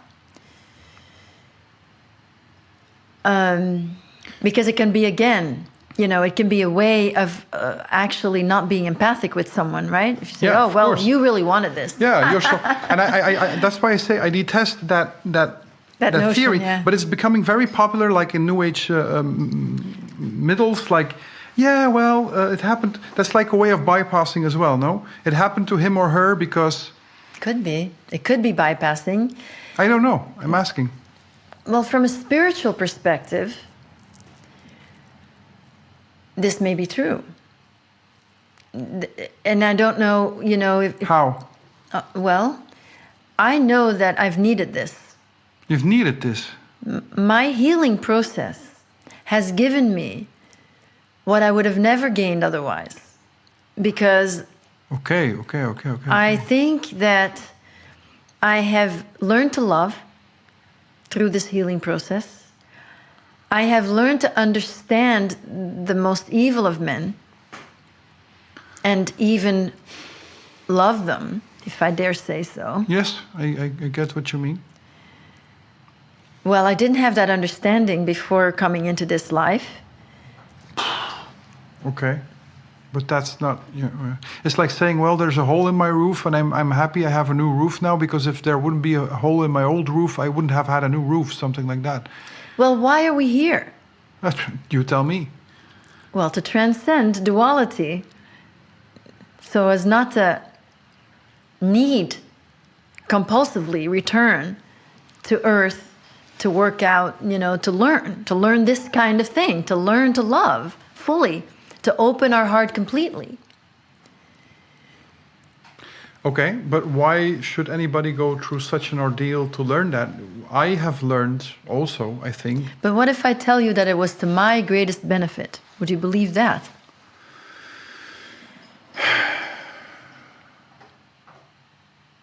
I don't wish it on anyone else. Well, that's the thing, isn't it? And I have cursed God more than I've praised him. I can, tell you that. Because it's very difficult. I don't want to make light of it in any way. I don't wish this on anyone. This is maybe a key question. Is there any moment where you felt like you had to forgive God? No. But you were cursing him, so you must have felt... because I didn't feel like I was getting enough help. Because it was very hard. I was feeling very painful things. Well, you could say that Patrick helped you in his own curious No, but way. I'm talking about when I'm an adult, when I was an adult and when I was... coping with feeling the grief and feeling the losses, feeling the losses of the other children. He didn't put a therapist on your road for 10 years. I did have a therapist who... Yeah, but you told me that it took 10 years for you... Yeah, to find one to find a therapist someone that actually, who could help it, yeah, who could handle it. Then you might have felt like, hey, God, I'm being all... But this was after the therapist. See, the therapist, everything comes gradually. With the mind control, I had actually a lot of tools to live in the world. Yeah, that's true, actually. You can manipulate your way into anything, I would say. I wouldn't call it manipulation, but let's say that because I knew how to attract men, I could always get a job. Not, as a prostitute, but at some menial job I could always get because... Giving them the impression that they could have sex with you. No. Just because they would become attached to me because I did that automatically. I didn't know that I was doing it. And how is that not manipulation? Well, I don't want to call it manipulation. Because that is a conscious concept for you. Not necessarily, that's true. Okay, so let's say that it's manipulation to get a silly job, to get a menial job. Yeah, but still it's manipulation, yeah. But it's unconscious manipulation. Yeah. I have been manipulating a lot in my life. And it's because now I understand that it is out of fear. And I have manipulated for the most stupid of reasons at times. And it's fear, but you do it unconsciously. Yeah, and of Very course, strange. That's what the mind control does. It creates a robot so that you are unconsciously doing the work for those who are the slave owners. How did they amass such knowledge about how the psyche works? I'm really fascinated by that. Well, a lot through the Nazis. Through Mengele and all those guys. Not just him. There were many. There were 1,000 German scientists that came to the United States after the Second World War for paperclip. Exactly. Yeah. I mean, paperclip. One of my friends that I'm on a panel with speaking about this was part of Project Paperclip as a Operation Paperclip. Yeah. Okay. Doesn't matter. As a victim. As a victim. Oh yes, of course. I think I read somewhere that Mengele went to Argentina, and there they used his techniques. I should look it up again. In the circles of survivors, he was known as Dr. Green. Dr. Green. Yeah, they knew him as Dr. Green, and he was here in the United States. He was in the United States. Yeah. Maybe he was in Argentina for a little bit, but he was often in the United States. Yeah, like the MK Ultra program. If I recall correctly, it has been admitted. The existence of it has been admitted without admitting the contents of it. Exactly. Bill Clinton, of all people, apologized for it. Oh, really? I didn't know that. I noticed a strange thing. When Brexit was voted, it was obvious that the people pro-Brexit would win. And then 3 days before that, magically, a socialist politician, and the socialists were against Brexit, if I recall correctly. Jo Cox was her name, was murdered by a fool, by a lone wolf, by a crazy man. Right, like Marc Dutroux, one single man. Yeah. But in this case, a political yes, move. Political assassination, because then that could be recuperated. Because the man shouted just before he shot her repeatedly, or reportedly, death to all anti-Brexit politicians. All right, and there you have your narrative. That's it. That's it. So they use programmed people. Mind control slaves. I am convinced, and people might say that I'm crazy, but I am convinced that the wife of Macron is not his wife, but his handler. It's an opinion. I'm too opinionated. Oh, don't worry. I'm just not responding. You don't have for to. many reasons. It's my. But I'm not judging you in any way. No. And it's my idea, because is it Macron or is it his wife is 20 years older? Yeah. Yeah, those are things like there are hardly any leaders in Europe that have children. Have you noticed that?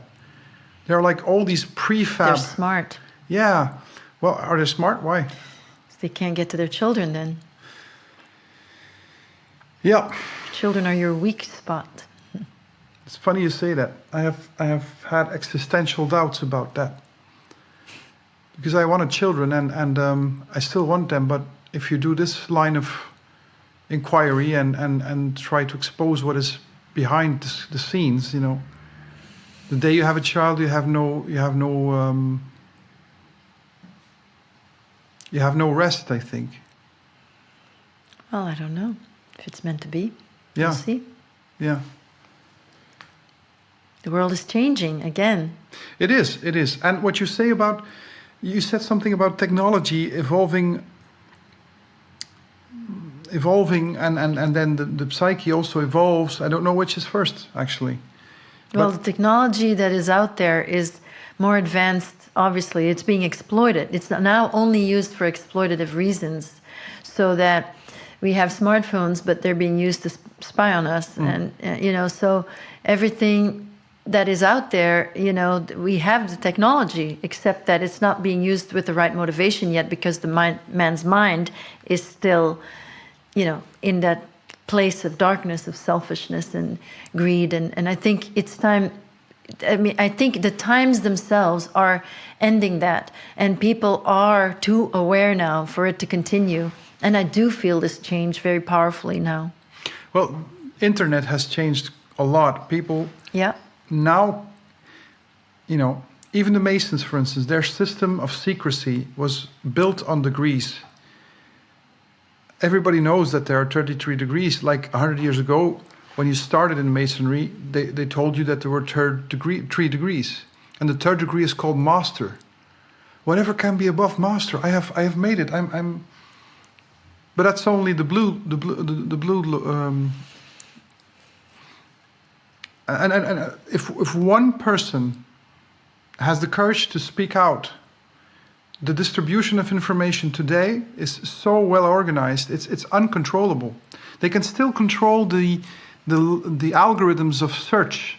They can control the flow of information, but they cannot control the creation of information anymore. It used to be through the universities, and that's where you went to get, informed. But now, well, you and many others and me, we're all trying to find new ways to exist, that really don't take that toxic power structure into account. It is. I saw a lovely thing. I talk about this pyramid, as the toxic power structure as a pyramid, which, I think that from below, with the love, with the heart, it just has melted. And it's melted to the point that it's already in ruins. And it's just a matter for us to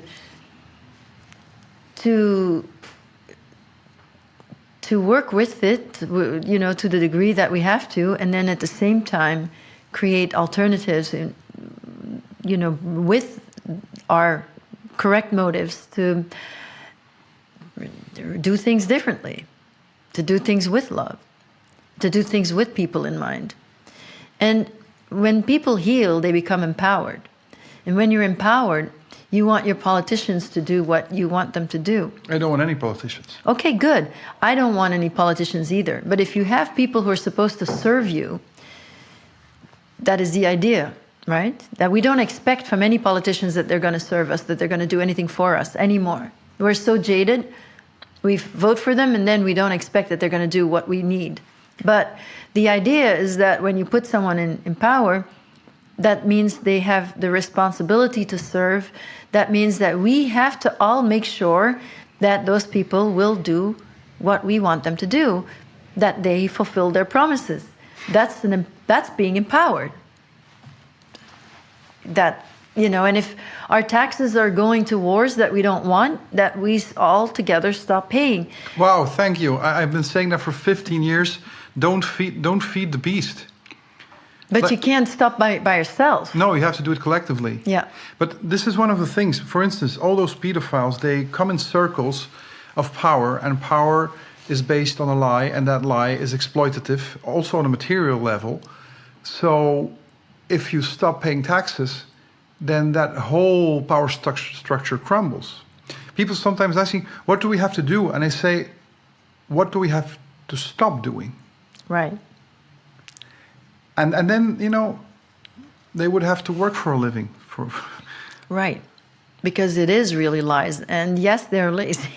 They're lazy, they're cowardly, they're childish, they're not the elites. We should find another word for them. There's also something, you're right. Yeah. We give so much credit to the power structure, and we also give too much credit to the elites. They're not elites. No, they're not really noble. They're not really elites, but, you know, we're talking, so just a point of reference. I know, but language is very important. Like, well, we should call them elites or something, false elites, or I don't know. Right. Be creative. Like in the comments of this video, be creative. Okay, great. We'll see what comes out. But they're not elites. We have to get that out of our minds. I think a guy like working at a baker, working for 14 hours and not thinking about the money, but about making really nice bread for his clients. I think that is elite to me. Gotcha. You mean? You know what I mean? It's Absolutely. Yeah. So. Well, it's all about intention. So the lie is to cover the intentions of those who want the power to control. But power itself is really only a responsibility to serve. That is really what it is. It's a greater responsibility to serve. And that means the triangle is upside down. Because if you're serving, you're below everybody. True. Leading is serving. Leading is serving. And I tend to make a difference between power and authority. Right. Power is the ability to harm without punishment, and authority is the ability to inspire without compensation. Fantastic. That's how I see it. You are really good with those one-liners. Told you. So, yeah, because integrity, I think that is doing the good when nobody's looking. So that's another good one. No, that's not mine. That's not mine. I think it's Okay. from Alan Watts or something. All right. I'm a scavenger. I pick, I steal a bit. But yeah. So all in all, you're optimistic for the future. Extremely. Wow. I come from the place where nobody wanted to know anything. So for me, this is like a dream. I could have never, in my wildest dreams, imagined this. No. Wow. That's a nice compliment. Thank you. I think I should just show the book to the camera. Okay. Ask people to support you as much as they can by buying it. Yeah. And to all... And the ebook is just out, so... The ebook is on Kindle? Yeah, on Amazon? 13 different platforms. This is the book, Quest for Love. Buy 2 copies, not 1. 2. Quest for Love, Memoir of a Child Sex Slave. And I should mention that if you search on Amazon, you will not find it. Unless you look at under books. Oh, really? Yeah, okay. It has already been removed. You can still find it on Google, but Yeah, better use other search engines. Maybe we should all collect enough money for you to be compensated and then publish it for free. Maybe that's an idea. In any case, it should be translated. It's only in English now? Yeah. Well, we should have at least 10 languages. So let's see if that happens. We'll manifest that. Yes, I know that will happen. It will happen. The time is ready, the time is ripe. And of course, the Dutch and the French translations are the most important. Because it happened here, your story. And do you think it still happens? Why not? What has been done to stop it? Nothing. I think that's very important because, again, people might say, well, that's from the past, but I don't believe it's from the past. I believe it's well, if it's from the past, that means that there was a particular end point. And we haven't seen that. No, I haven't seen anything. Nothing has been said about it. Now, by the way, I speak to survivors all the time, but I speak to some very young survivors. So I know it's still happening. Okay. And that's the same with the leaders of today. Wow. Same thing. No different. If anything, it's worse because cell phones and everything and the technology has made things a lot harder for people to leave.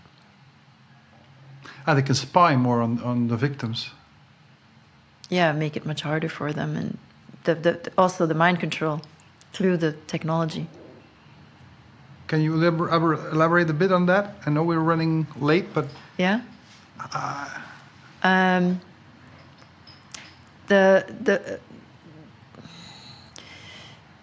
Everything is used to torture. Well, something I can't really speak about because it's client privilege. Yeah. But I know how to do it. Yeah. That it's being done.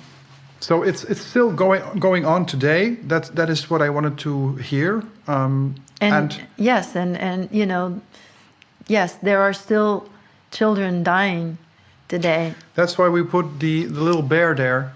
Our little teddy bear.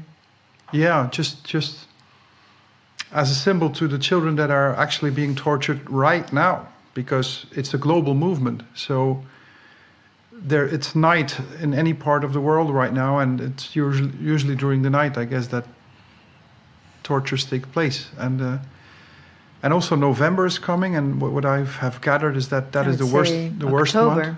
October and November and December are very bad, yeah. The worst months, yeah. April is really bad, late April. Is that for the festivities of ISIS or stuff like that? I don't know exactly, because I was actually out before I was going on a calendar, but other survivors have to deal with that. From Halloween onward, it's really hard. Halloween to me is devilish. I have never understood why maimed children walking the streets and scaring everybody would be. And of course, Christmas, because they want the Antichrist to come. You know, they are anti-Christ. They are anti-Christ. They are anti-Christian. That is true. We haven't even talked about it. We haven't even talked about that. We have to do it again. We have to do it again because it's very important. I feel that also that Christians are being, well, they hate him. And I think that has to do, if I may elaborate a bit, with the history of... I've tried to track down the black nobility. A lot crosses in Venice, because that was called New Venice, and actually those are Phoenicians coming from the Middle East. And the Phoenicians is a name that was taken on by the Canaanites. And they were famous and hated for their child sacrifices. And who did they sacrifice to? They sacrificed to Moloch. Mm-hmm. Oh, they're still being still being worshipped today, Moloch. Yeah, have you? Oh, yeah. Have you seen that or heard that or?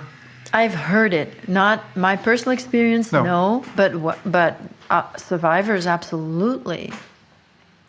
Like Bohemian Grove in the States, for example. Yeah, I believe so. Oh, I cannot say I'm sure, but I feel that. And that had to do with the monetary system. That's coming into my ball game. And one thing you mentioned, and then we'll close off because Yes. we could. But one thing you mentioned is that whenever you try to have some financial success, you didn't succeed. Until I got to the bottom of the trauma. That's it. That's it. So on a purely energetical level, money is energy, actually. It is energy, and I was particularly brainwashed once I said no to being part of their club. I was reprogrammed to make sure I would never feel deserving. I was humiliated and tortured to make sure that I would never feel deserving of success in the classical way, and making money. And that was a very powerful spell that lasted until I got to that particular memory of that being transmitted to me. Once I had the memory, immediately started making money. And now I feel completely empowered. In fact, I mean, it was a very big piece of my healing. Wow. Yeah, of course, because if I have freedom financially, that just changes everything, doesn't it? Of course, yeah. And that's also why the sacrificing of children has to do with the monetary system. It's too long to elaborate now, but it's the negative energy that they harvest from the children that is somehow transmitted into our money, because our money is printed centrally. And this monetary system is diabolic. I'm highly convinced of that. It is preventing people from living in abundance. We could all That's for sure. It absolutely. Yeah, because there's one law in economics, in Austrian economics, that's the law of marginal utility. And once you have an experience, people cannot have the experiences of abundance that they need to grow spiritually. In short notice, we won't enter into that. But, I feel there's more stuff. And when the time comes, you would be very welcome here in Bruges. Thank you. I think this was the only city where we could have done it, because it's a powerful city in spiritual terms. I'm so happy you came. You took the time to share with us. And it's a privilege to be able to do that. Pleasure is all mine. Can I have a hug? Oh my God, yeah. A bear hug? Maybe. Maybe. I'm a bear.